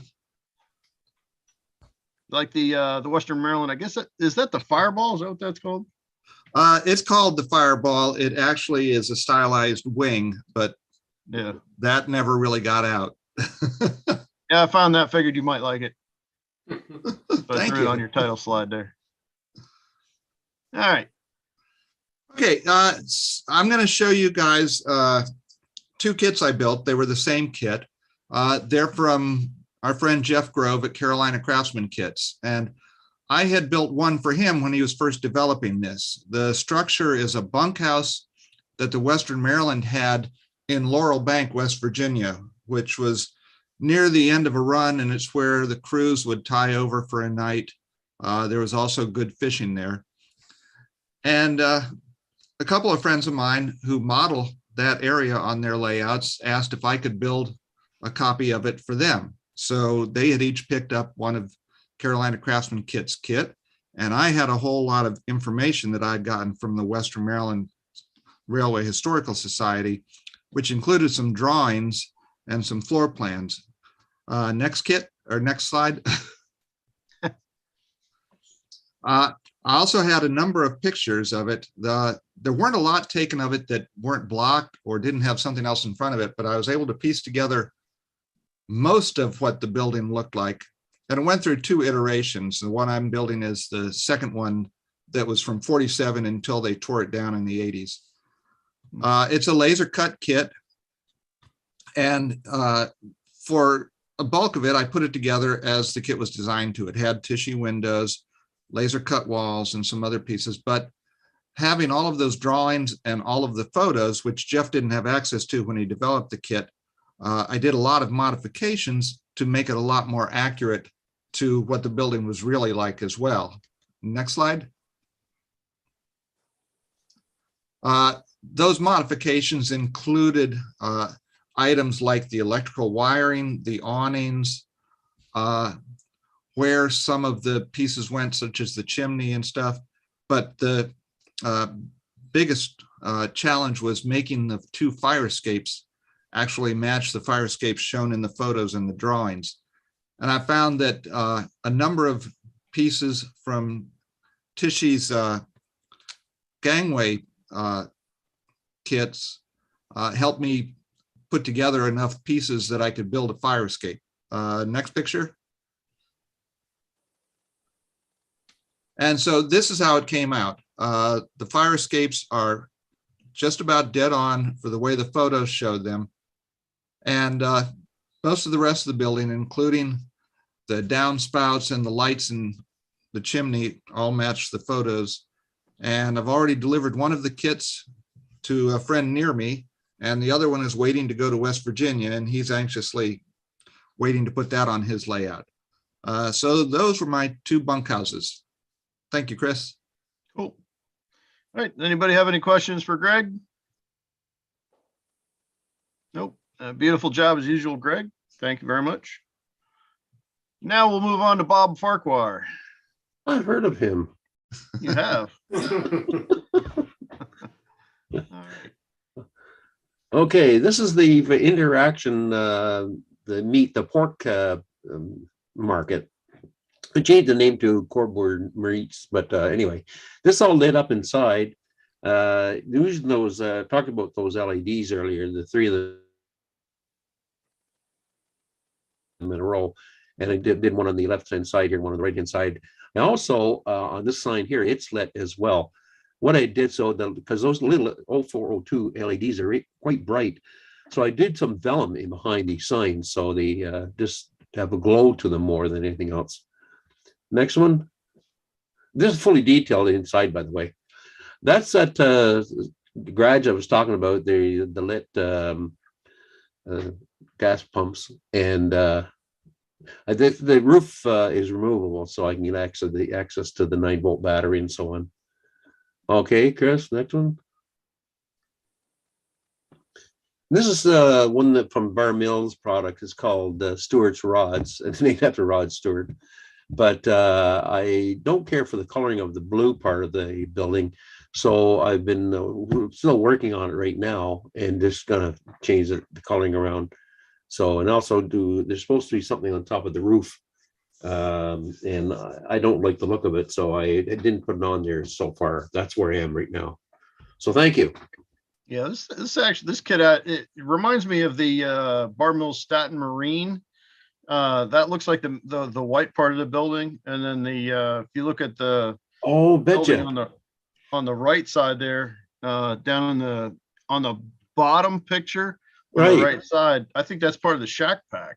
Yeah, it probably is. Probably is. Yeah. Yeah. Anyway, enjoyable build anyway. Yeah. Okay, thank you. All right, thanks, Bob. Any questions for Bob before we move on? I've got one, Bob. Could you back up to your quick tip? Where did you get those magnetic switches? Can you just buy those at like Amazon, Walmart, Amazon? Okay. Like a Home Depot. Okay. I was wondering if they're available locally other than I figured the internet would probably have them, but thanks. Yeah, they're everywhere actually. Okay, great. Very good. Thank you. Wait, any more questions for Bob? All right, we'll move on to Jeff Jordan next. Hi, guys. I had hoped to follow Clark's lead and show the Banter warehouse this evening, but it's not quite finished. So it'll be on next month. But I thought I'd do something entirely different tonight and take you back to my HO scale Lehigh Valley days. And if you know much about the production, nobody makes good Lehigh Valley Cornell red locomotives. So if you're modeling the Valley and you want Cornell red, you got to do it yourself. So here's some example of diesels. That the top left one there, the RS3, is an Atlas model, straight out of the box, but then stripped, repainted in Cornell red, lettered with the micro scale decals, which are fabulous decals, thin sheet. The three stripes are just super. And so I finished it up with the decals, and you can see I shaded in the screens. You can barely see over the short hood there that I added exhaust stack for the steam generator, and great running. Oh, and I also, you can't see, I put in a lot of work changing the double sealed beam headlight into a single beam headlight by drilling out the Atlas one very carefully. And so I have functioning single beam headlights on both ends, but the photo doesn't show that. Then the other guy is a SW1, one of my favorite early diesels. I always loved the front porch with the box out there. Walters made this, again, no Lehigh Valley paint schemes in sight. Once again, microscale comes to the rescue with the appropriate decals. So strip, Cornell red, add decals, and then also under the nose there, you'll see that that locomotive came as an option with a canvas cover, so you could cover the radiator to warm up the locomotive more quickly on cold mornings, I guess. It's clear in the photos, and so there it is. There's single ply tissue paper rolled up, painted black, and on the nose there. You'll notice that the microscale decals even come with the tiny, tiny classification numbers up on the side of the headlight. There's a test of your eyesight getting those in there, but that's the Walters SW1. I also added the sunshades, which are not a standard part. This is back when the Valley, early enough before they started highlighting all the grab irons with white paint or yellow paint or orange paint. So these are a bit earlier. I like them with the black handrails. Next slide, please. You didn't get my Cabooses?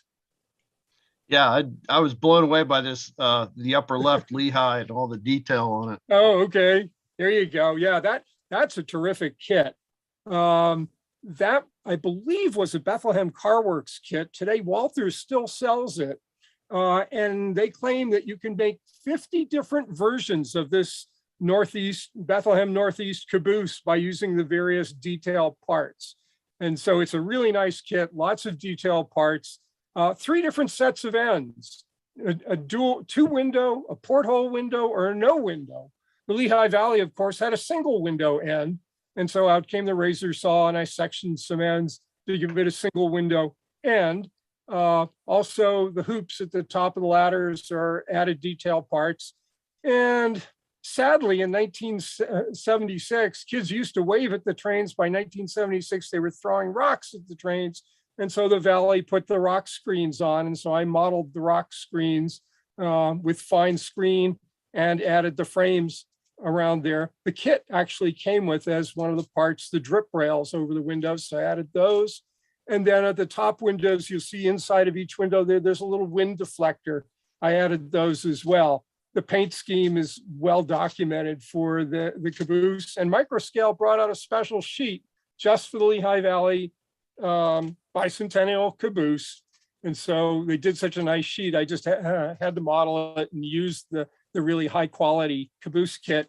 I really love this paint scheme because it says to me, somebody in operations called the guys down in the shop and said, you know, we don't have a lot of money, but we really want to do something for the bicentennial. Could you guys paint the caboose?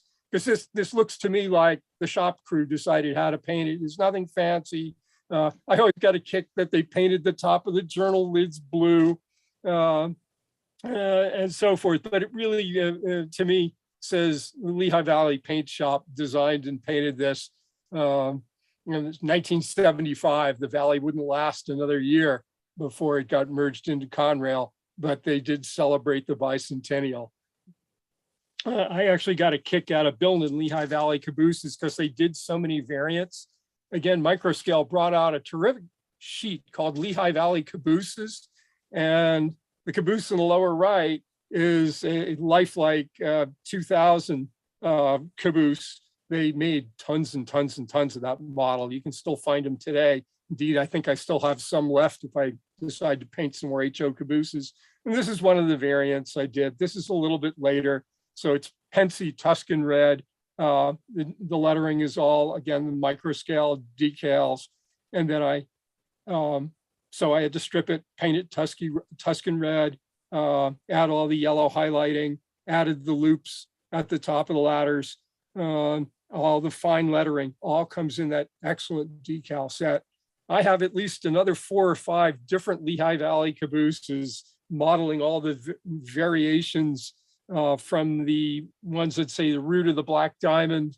I have various Tuscan red ones. I never got around to the one green caboose. I never particularly cared for the Pensy green one, but I still have the white one yet to do if I decide to build some more HO models. But that caboose is a nice model, but it's rather generic. So you see, it doesn't have the blocked window. It has 2 steps on the end rather than 3, but it's a good running caboose. And so when I was doing HO operations, they generally brought up the tail end of my freight trains. That's what I got for tonight. All righty, well, thanks, Jeff. Are there Thank any you. questions for Jeff? All right, we'll move on. Bill Stimson, he said he couldn't be here tonight. So I've got a few notes. Basically what he did is he sent me a ton of pictures, and if you take a good look at it, basically it's like a circle around like a city block. But what Bill said is that this is N scale. And it's based on Tom York's Freehold Flats. Did somebody say something? Okay. All right. And it's made mostly out of styrene, and the spackling was applied by hand or by fingers, I believe he said. So we'll move on with these as you move from left to right and pan around the block. I really like this little cantina down here, the Gato Negro, El Gato Negro. Yeah, I like the doors on it. Yeah, that came out pretty cool. And then, of course, we move a little further around the block, and Hey, that's Chris, yes. I have some pictures of that building with some dimensions on it I can send to you. Oh, that'd be cool. In fact, it kind of looks like a lot of this stuff sort of looks like downtown deco type stuff. Yeah. Even though it's not really their niche. It's their size and shape of building, but that's about it. He mentioned on Saturday that he was using both volumes of the Friuli Flats sketchbooks that were published by Tom York and a couple of other guys, but all of these can be found in those 2 volumes. And I'm actually using it. That's one of the ones that I was working on too. So it's all of these structures. If you see something in here, you can get the plans out of the Tom York Friuli Flats. Chris, I think the other similarity to the downtown deco, they have a lot of their buildings have the stucco that's peeling and you see the brick or the cinder block underneath it like he has here. It's a neat look. Yeah. And I think maybe, what is it, Guts, Gravel, and Glory did a few buildings along these lines too. But yeah, he's done a fabulous job with these. I think, I don't know if he's planning on doing anything further with putting them on a layout, but I think it'd be a pretty neat thing to see. I think it'd be hard to make those tile roofs. Oh yeah, you must have. I wonder if that's something you can get from what's that? Evergreen. I wonder if Evergreen makes that stuff, or like Faller. I wonder if Faller might make that. I was looking at a Spanish tile roof not too long ago. I forget the manufacturer, but I think it came from Plastruct Germany. has Yes, Plastruck has those still. You may have to dig to find them, but they are available. Oh, okay. Yeah. All right, cool. Yeah, it's just interesting the texture that he got out of the mudding, if you will, on his walls, considering that's N scale. Yeah. Yeah, there's a lot of texture in there. All right, does anybody want to go back and look at more? I think I might have skipped over some of these kind of quickly, but we'll take a good second look here before we move on. Well, the sign work and the way the stucco has fallen off that little saloon or bar is just fantastic. Yeah. Yeah, in the Friuli Flats drawings, there are a couple of pages that are all signs that you can utilize. And so I'm sure what he did is he just took them and sized them down on the printer to make them into N scale, because they're all low scale in the magazine or in the workbooks. Oh, cool.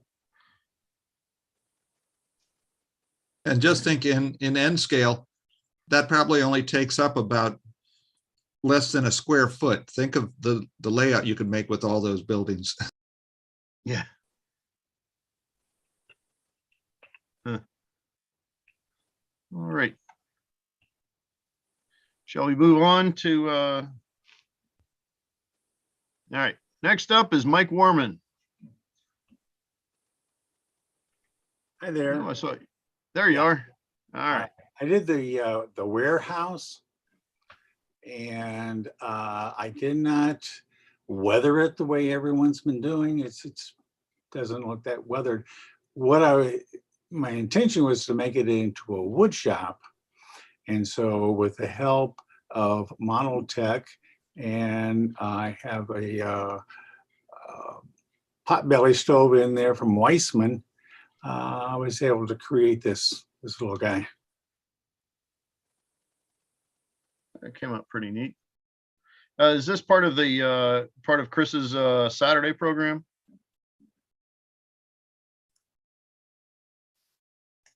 I think that's a model, Banta model build from Clark's build along. Oh, it's Banta. Yeah. Okay. Yeah. Because All right. give you another picture of the outside Yeah. Is this O scale? the buildings. What scale is this in? This is in S scale. Oh, S. Okay. All right. Interesting. Come Yeah. on, Chris, get with the program. Get with the program. Yeah, there should be two more. Fanfare from the cheap seats. Mhm. All right. Any questions for Mike on this one? Yeah, Mike, it looks great. Actually, there it is. I forgot Yeah. you have another sheet or slide. As I'm really into the coloring of wood and stuff, I'd like to know what Mike used on the exterior here on like the picture on the upper left in this one. What did he use to color that? Yeah, the Hunter line started with the driftwood and then added the medium brown. Okay. And did you dilute the Hunter line at all when you applied it? Straight from the bottle. Try not to soak it too much. Okay.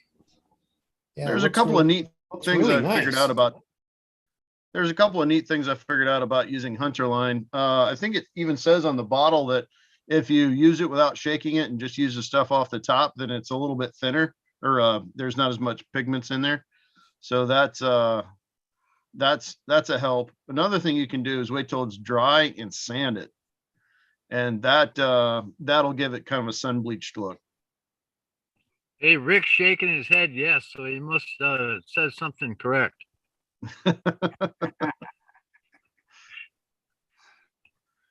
All righty. Well, it was fun to build. I liked it. Yeah. Cool. All righty. Any questions or any more questions for Mike on this one? All right. We will move on to Rich Wolfhanger. Who's he? Who knows? All right, Rich, here you go. Let's see. You've got 6 slides up tonight. Okay, nearly every model railroader has their favorite building material. Mine happens to be wood and plaster. Now, this particular structure was a challenge on the railroad line forums. It was called the Par 4, and it was not to build an HO scale golf course. It was 4 parameters. You had to have some sort of wood, some sort of masonry, some sort of water, and you could build it on a square platform no bigger than 30 feet by 30 feet. So I chose this cabin on a plaster foundation walls. And this particular building was on the front cover of the Narrow Gauge and Short Line Gazette from November, December 1978. An article by Thomas Yorkey. And so my building is made of wood. The shingles are from Sierra scale models, those cedar shingles. The water portion, I chose to build a wooden water tank on a cribbage. And for the back of that, I just sat it on a rock. The original building structure made by Yorkey in his article had the stairway coming straight out. And if I'd have done that, I'd been off my 4 by 4 inch platform, so I couldn't do it. So I turned it sideways. There's some more pictures on this. Yep.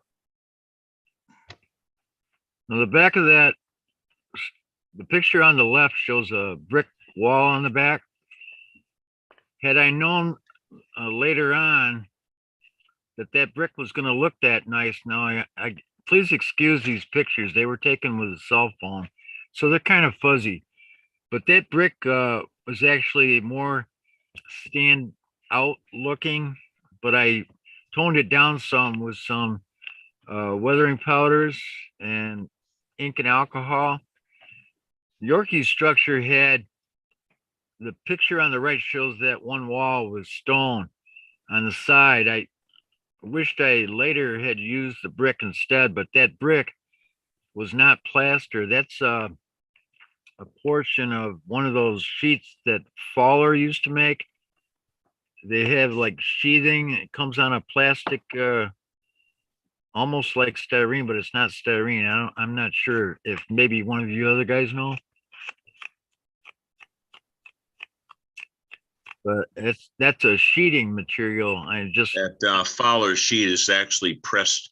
It's embossed paper. Yeah, and if you run your fingers down through it, you actually get the feel of individual brick rows.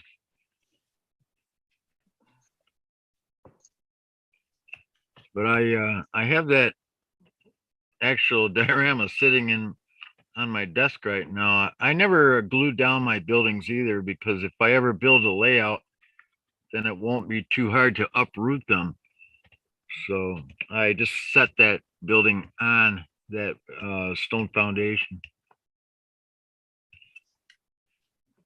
That's basically all I had for that one, unless there's any questions. Oh, I wanted to tell you, oh, wait a minute. That cabin, to give you the size of the cabin itself, is 2 1/4 by 1 5/8. So I'll give you some idea how small that is. Yeah, there's quite a few buildings that are about that same size. I know the plaster kit Fallberg Station by downtown Deco is about that same size, I think. Well, I think your Bush's Mill was almost the same size too, Chris. Yeah. In fact, that's what I was thinking of is when I saw these pictures. Hey, I'm still not done with that yet. I plan on doing something nice to it.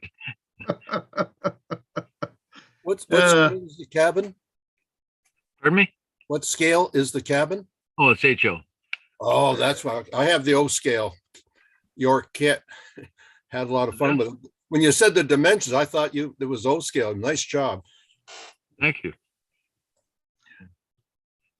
Yeah, I really like the roofing on there. That's it's really nice.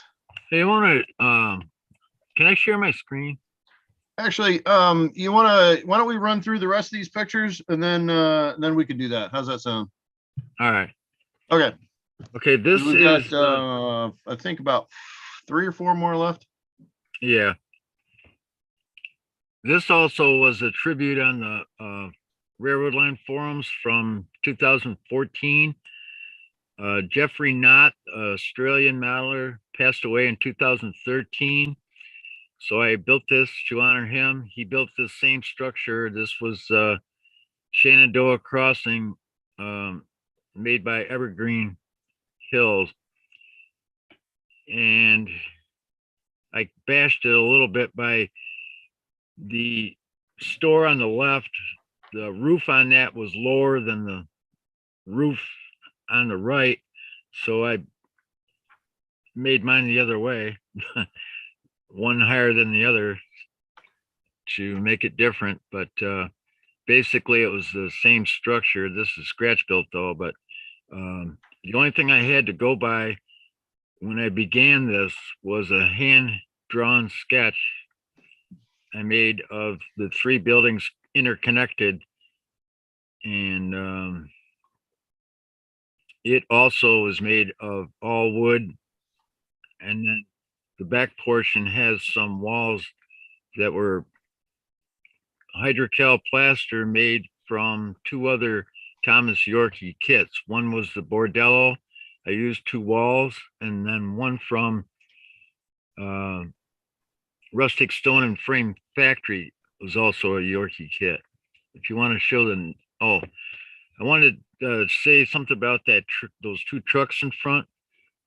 Those were 2 of the models that we mentioned before on previous shows that were made by Chester Fesmeyer, the 187th scale modeler who passed away. He built that tow truck on the right, and I bought that from him. And then he gave me the other one. It's a 37 or 38 Chevy Suburban van. You can go to the next picture. Right. Okay, the garage on the right bottom picture is a 1937 Chevy pickup, also made by Chester Fesmeyer. And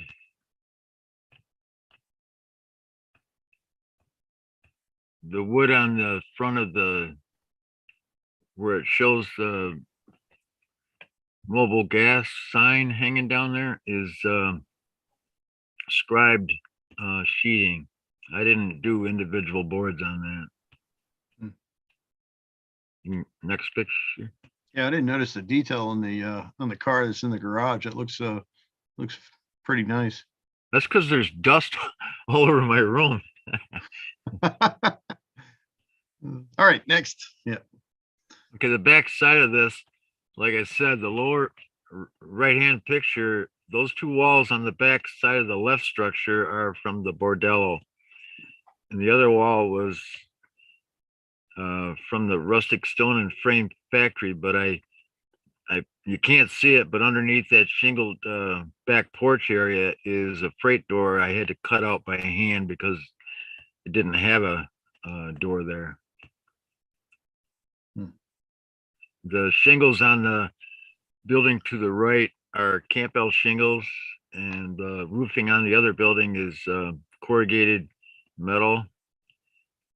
I had a hard time when I was gluing that metal on that building. I thought, well, I normally use my gel CA, but a lot of other people have used a lot of other glues like Walther's glue or other, I don't know what. I don't really want to get into the different glues right now because that takes up a lot of time talking about that. We did before, but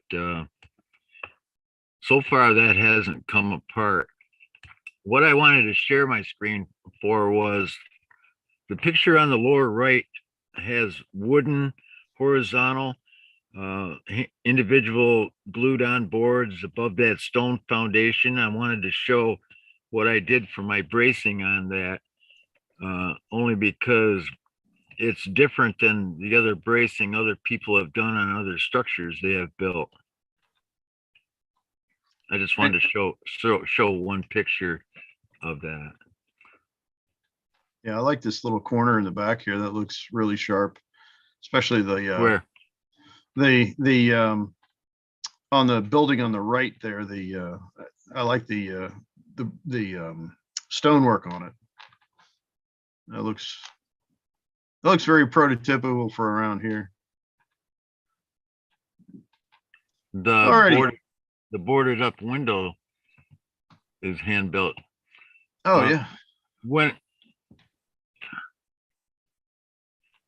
all right. That last picture you just showed, I want to tell you something. Now, when I built this, the figure on the left is from Prizer, and it actually looks like Jeffrey Nod. He had white hair. And the person on the right next to reaching for his wallet looks like Mario Rapinette. So both of those guys have passed away, but now I have them both on my model. Oh, that's really cool. Cool tribute. Alrighty. I think that's the last one. Yep. All right. Are there any questions for Rich before I turn over the screen share to him? All right. Before we go on, the next build is April 13th, and I did receive an email a little bit ago about the Kello station in O scale, and as soon as it's done, I will have a couple of slides put together, and I'll put it on here during the show, so everybody can see that it's available, etc., and show pictures of it. So, all right. So I will stop sharing. And then now it is yours, Rich.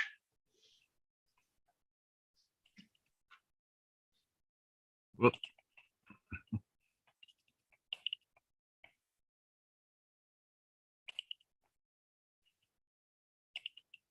Okay, this one is that first par 4 challenge building. Can you see that? Oh yeah. Okay, the roof of that, I just wanted to show the roof of that before I put those shingles on there. That was, I had to make sure that my purlins were far enough or close enough together to accept the next row of shingles. That was a pain to do, but it worked. If you look to the left in this picture, is part of the magazine article. The magazine article only had black and white pictures to work with. So, you know, you're on your own there for coloring. I had a hard time. This is one of the first walls that I ever tried to color with chalks. I didn't have any 100-line stains at the time. But Rick, I want you to know that I have about 10 of your colors and I really need some more. So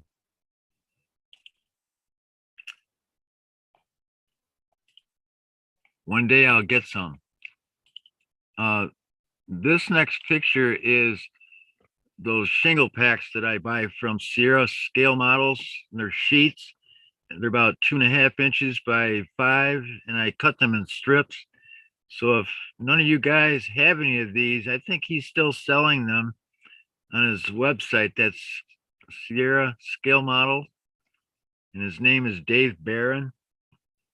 I believe they're still for sale, and they come in different thicknesses.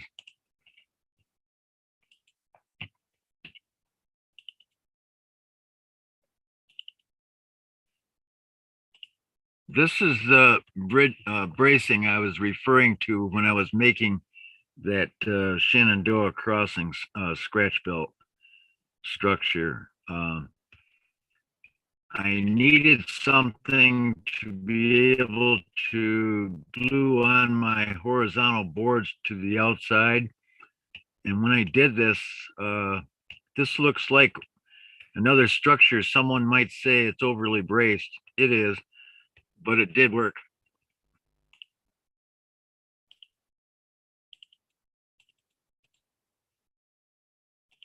And just one more.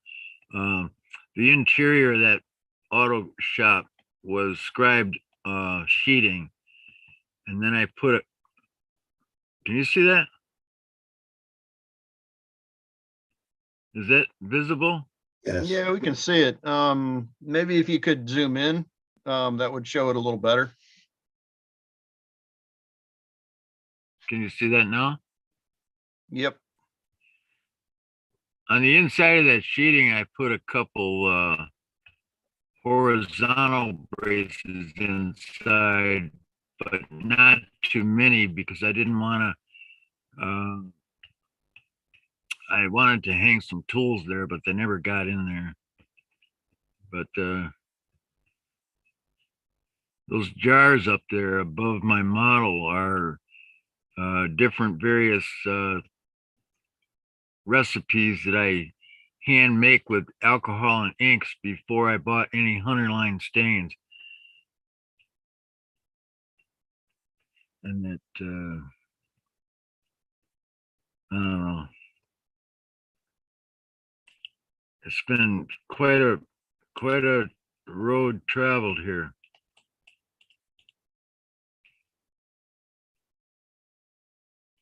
How do I get back to the thing? Just stop share. The top, very top.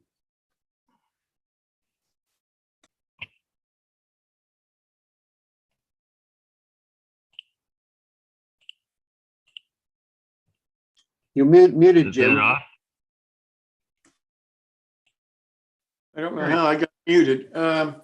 Before I turn this over to Clark for the after show, I do want to run Dan Darty's video for us.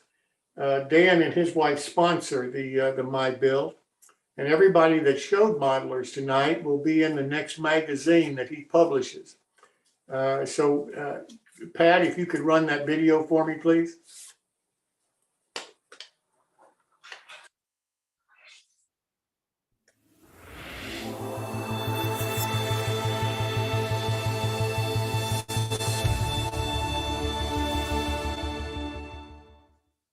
Welcome to the world of scale, O&S railroading.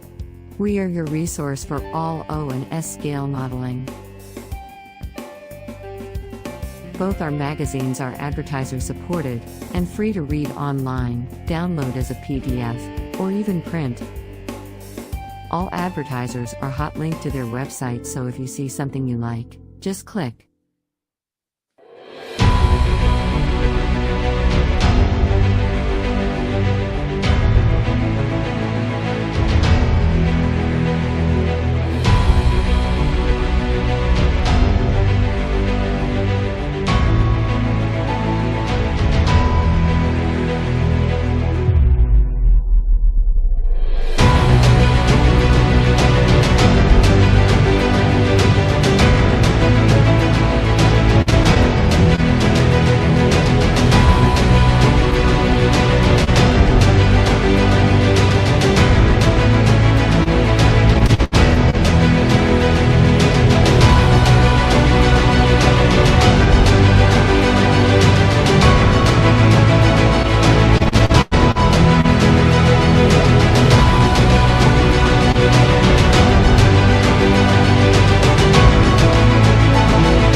Please check out our websites for the current issues.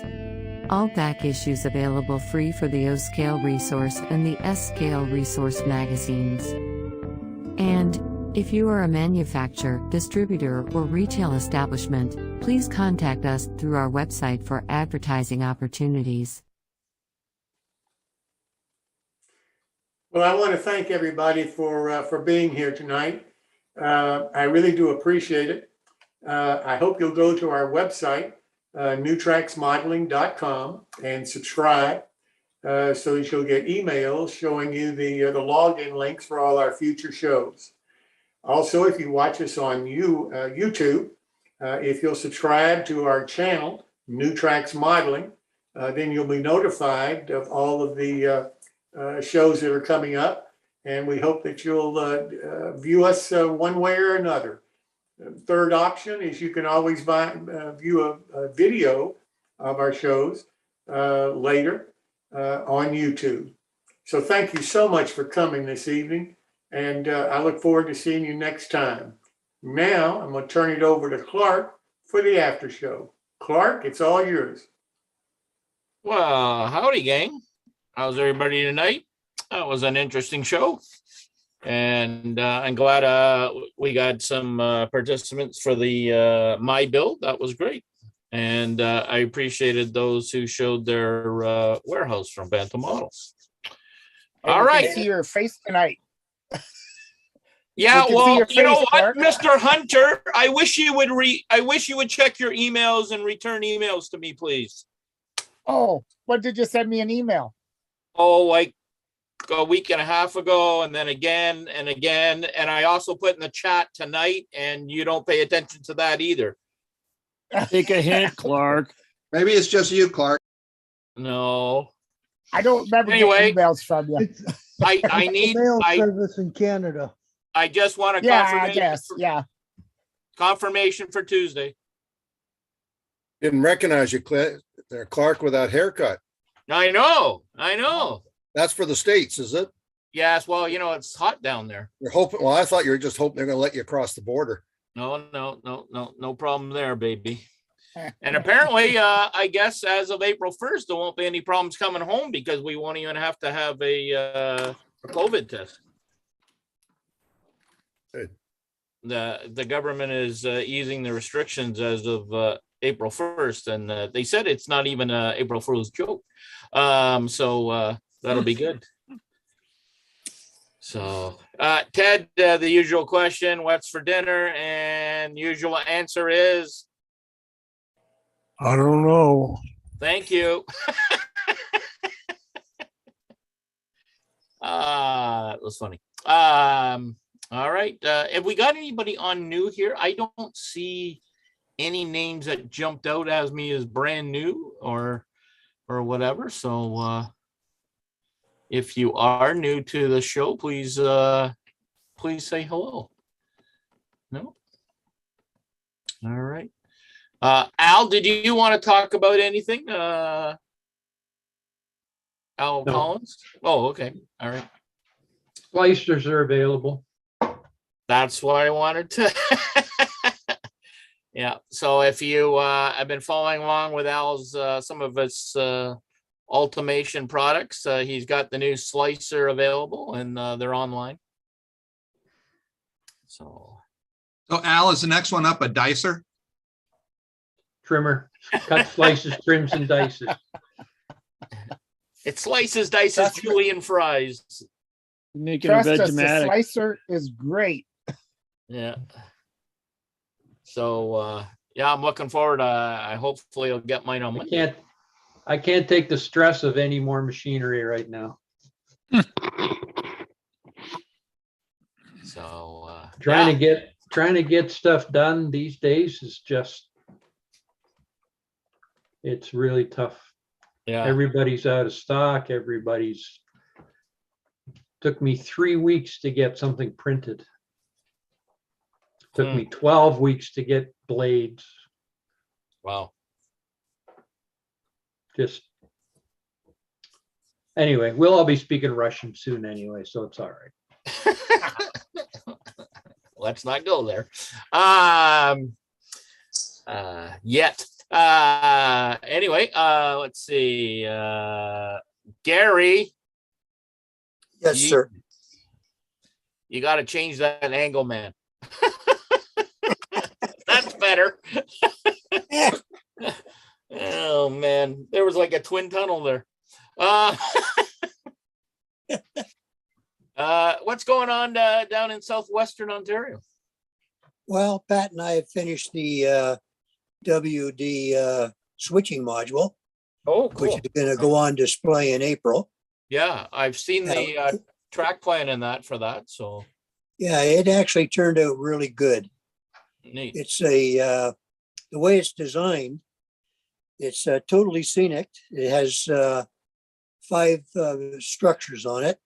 Before you get into that, explain to them what it is for those who Okay, are what it is a when the WOD goes to train shows, we take this along, and it's a WD is the Western Ontario Division. Yes. Is All North right, Washington an Old Dominion? Pardon me? Thank you. When we go to train shows, we take this switching layout with us and allow the public and children to do a little switching.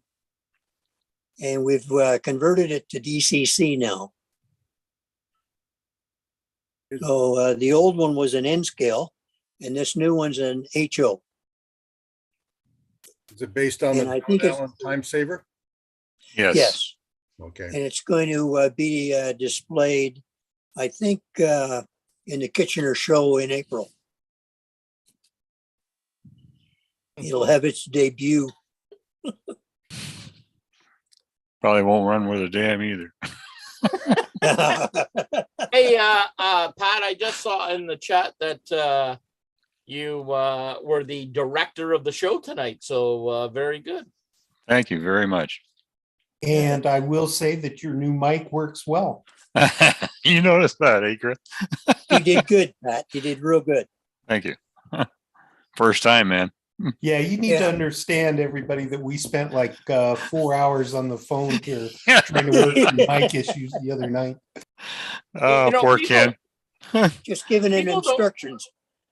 People don't understand how much it takes in volunteers to put on this little Zoom production. Yes, it does. And if it wasn't for the volunteers, such as Pat tonight, and Ken's been doing it for quite a while. Oh, yeah.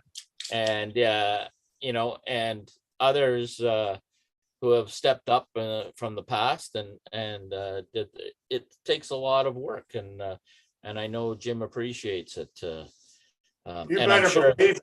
You better believe it, because what I know about computers, this would never happen. Now, Jim, we do want to talk to you about this. We haven't seen the recent paychecks in the mail, but that's okay. And you've got a pay increase too. I know, and that's what we're talking about. Anyway, that's funny. Pat can tell you that he and I had an earlier discussion where I said, let's just do it and keep it simple, make it fun. Yeah.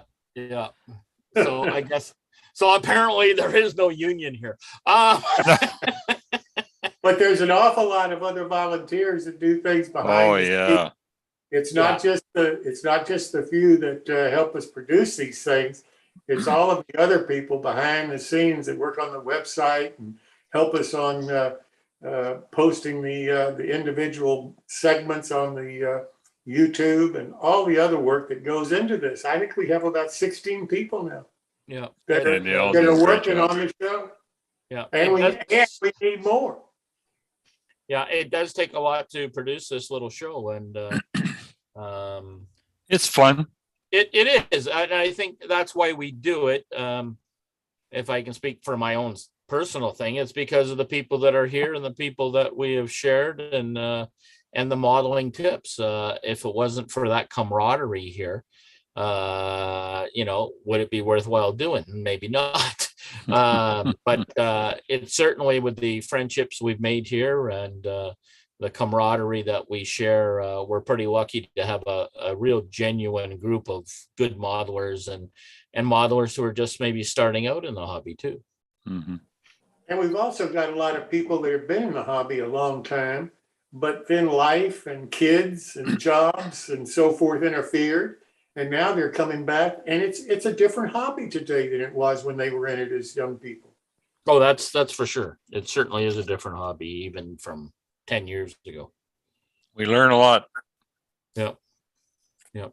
So, Clark, I'll take a moment if I can. We had a conversation, I think, in the casting about whether or not doing things in vacuum would be valuable.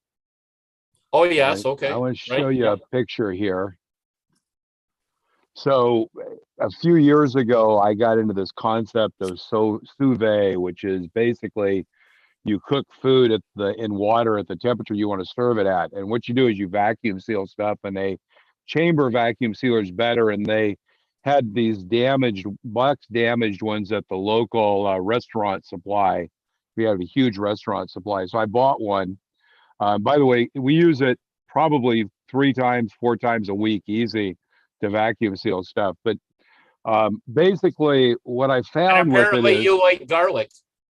well, no, it's just like my wife will make spaghetti, and instead of making a small pot, she makes a huge pot, and we vacuum seal it and freeze it. So, but anyway, what I found with it is, the first time I tried it, I put it in and I let it run the cycle, and it runs a cycle down to where if you vacuum seal a piece of meat, it's just solid plastic against the meat. There's no air inside there.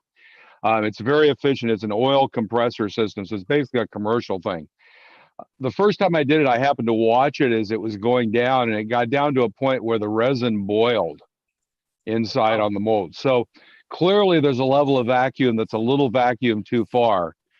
This was a third attempt, because the second attempt I put it in and I only ran it part way down. But both times when the valve opens in the back and lets the air back in, the mold, because it was so light, would blow around. So this is the third attempt, and what you can see here is that there's actually, I'm going to go back a picture here. What I did was this is the mold sitting in here. It's a fairly thin mold. I'm casting sacks for a warehouse.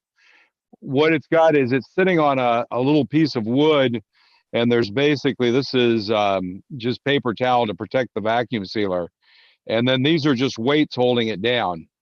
And basically, this is where you pull it down to for food.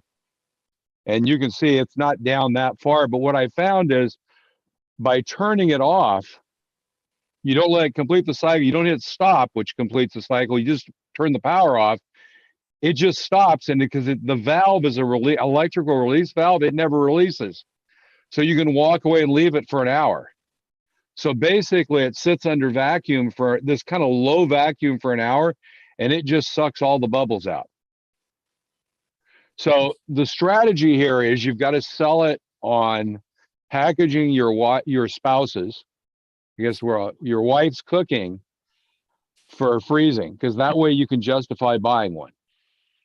How much are we talking here, Phil? You don't want to know. Excuse me? How much are we talking about here? List price, they're like $900. I mean, they're not inexpensive. It turned out that was why I went to buy the thing for the sous vide, which is like a plastic tub, and they saw those at restaurant supplies. And I asked them, I said, by the way, do you have any of this? Oh yeah, we got one over there. They're half off because they are damaged out of box. The box has gotten wet, and they marked them down 50% from their price, which actually turned out to be reasonable. We bought it, it's been 10 years now, and we, like I said, we use it a lot because it lets you, when you cook something, like if you cook something and you've got leftovers, and you look at the leftovers, you say, well, I'll have those tomorrow night. Then you kind of have the same thing twice. With this, you can just vacuum seal it, throw it in the freezer, and have it next week. So there's a lot of uses. But that's justification of a lot of money for something. But it did work well for the modeling. It did. If you have a vacuum system and you're doing resin, it is an interesting way to get all the bubbles out. And she Have you ever tried to vacuum seal a diorama? No. I mean, the problem is if you run it down very much, it just crushes. It's, you know, because what happens is so the way those things work is you put a bag with something inside of it, and it sucks all the air out of the chamber, and then it seals the bag, so there's no air in the chamber or in the bag. And then when it opens the valve, the air comes back in the chamber. There's no air in the bag, and it just pushes the bag in with all the force of the air. So it's very tight. I mean, there's probably some very interesting modeling applications, you know, if you wanted to really push some things together and do some specific things, you know, with using a vacuum. I think about some interesting ways to manage some materials. Good idea, Phil. Enough for today, but it was an interesting thought process. And quite frankly, the last 3 batches I've done that way with the weights and stuff, they've all come out just about perfect. No bubbles at the edges. I was getting, because the sacks are, you know, those little O-scale sacks, so they're barely 1/4 of an inch long in the long direction. And the problem is in the mold, I was getting little bubbles in the corners as the resin went into the mold, and they just weren't coming out. So when they came out, there was a little dimple at the corner, which basically makes them really hard to make realistic unless you're gonna. And this actually seemed to suck those just right out of the mold. So works well. Phil, would it work with vacuum forming anything, like if you use something heavier than a bag? And so it doesn't actually have a platen that it sucks down or anything, does it? No, it's basically, here, let me show my screen again. You go back here. So basically what it is inside of here, this is a heat element that seals the bags. So and inside here, there's a kind of a well. There's 2 plastic liners that go in here. There's one in here. I've taken the other one out. And then you've got this really thick, you can see how thick the plexiglass is. That's basically bubbled up at the top. So if you take both of them out, you've got a chamber that's, you know, about maybe 7 inches high. And this bed here is about maybe 10 inches this way and 15 inches this way.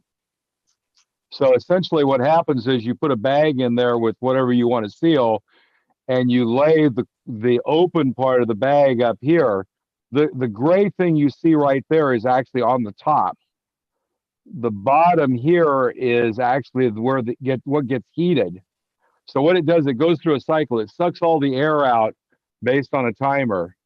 At the end of the timer, it stops for a second, and then it seals the bag. And then when it gets done sealing the bag, it opens the valve and the air comes back in, and it just compresses. So if you had something you wanted to seal that was going to take some while to cure and didn't need oxygen, that was a chemical cure, you could probably do something interesting, you know, into a mold or something. Like I said, the only thing was that the resin boiled, because you're at such a low vacuum at that point. Of course, you can adjust that by how you do the by how you set the timer. Or the other thing it does have is this is a stop button. So when you hit the stop button, it stops and lets the air back. You know, it does the sealing and lets the air back in. So anyway, it's an interesting kind of kitchen tool. Probably cheaper if you want to do vacuum forming to buy the one they sell at Micromark.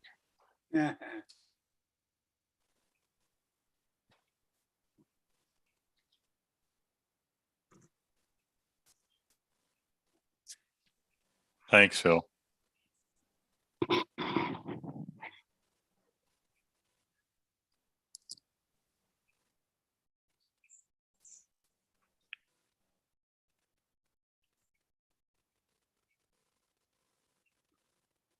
You're muted, Clark.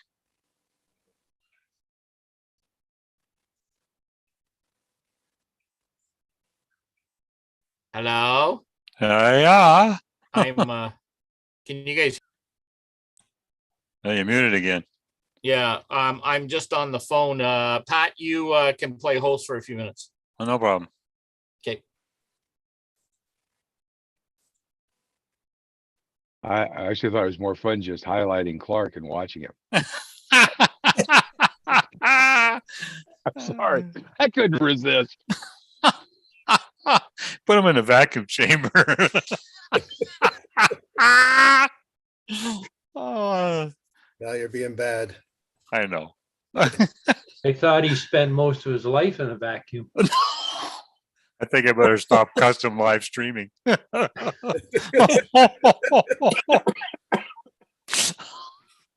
Oh, my goodness.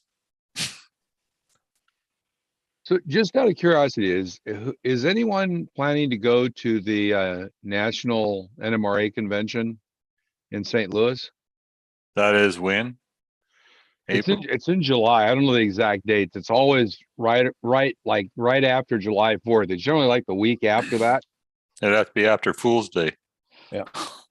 And model railroad. It seems like the model railroad conventions often seem to pick the dates that are the lowest possible convention or hotel costs, right? Which is, like right after July 4th, because July 4th was the week where everybody traveled. So the next week's kind of a low week. The few shows that we've had over here have been well packed, I guess. Yeah, that's what I've heard. It doesn't sound like anybody's all that excited about going to that one. Nope. So not cheap. And which one is it?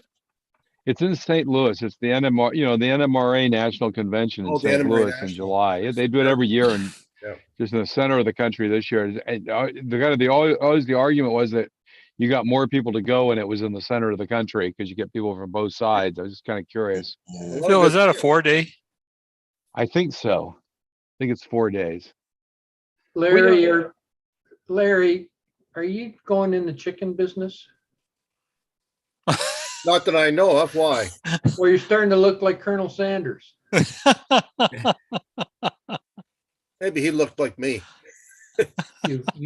You've shaved part of your face. Oh boy! I just got half done. Darn beard was so, I killed the razor. I had to go plug it in. Boy, you leave for 2 minutes and the conversation goes downhill. No, it doesn't. No, it went uphill. Yeah. We were all making fun of you. Oh, I know. I heard that about my conversation, and yeah. Okay, Phil, game on, buddy. You want me to stop custom live I stream? just couldn't resist. It was just basically everybody was waiting for you to talk and you'd gone to do something. I got to stop custom live stream.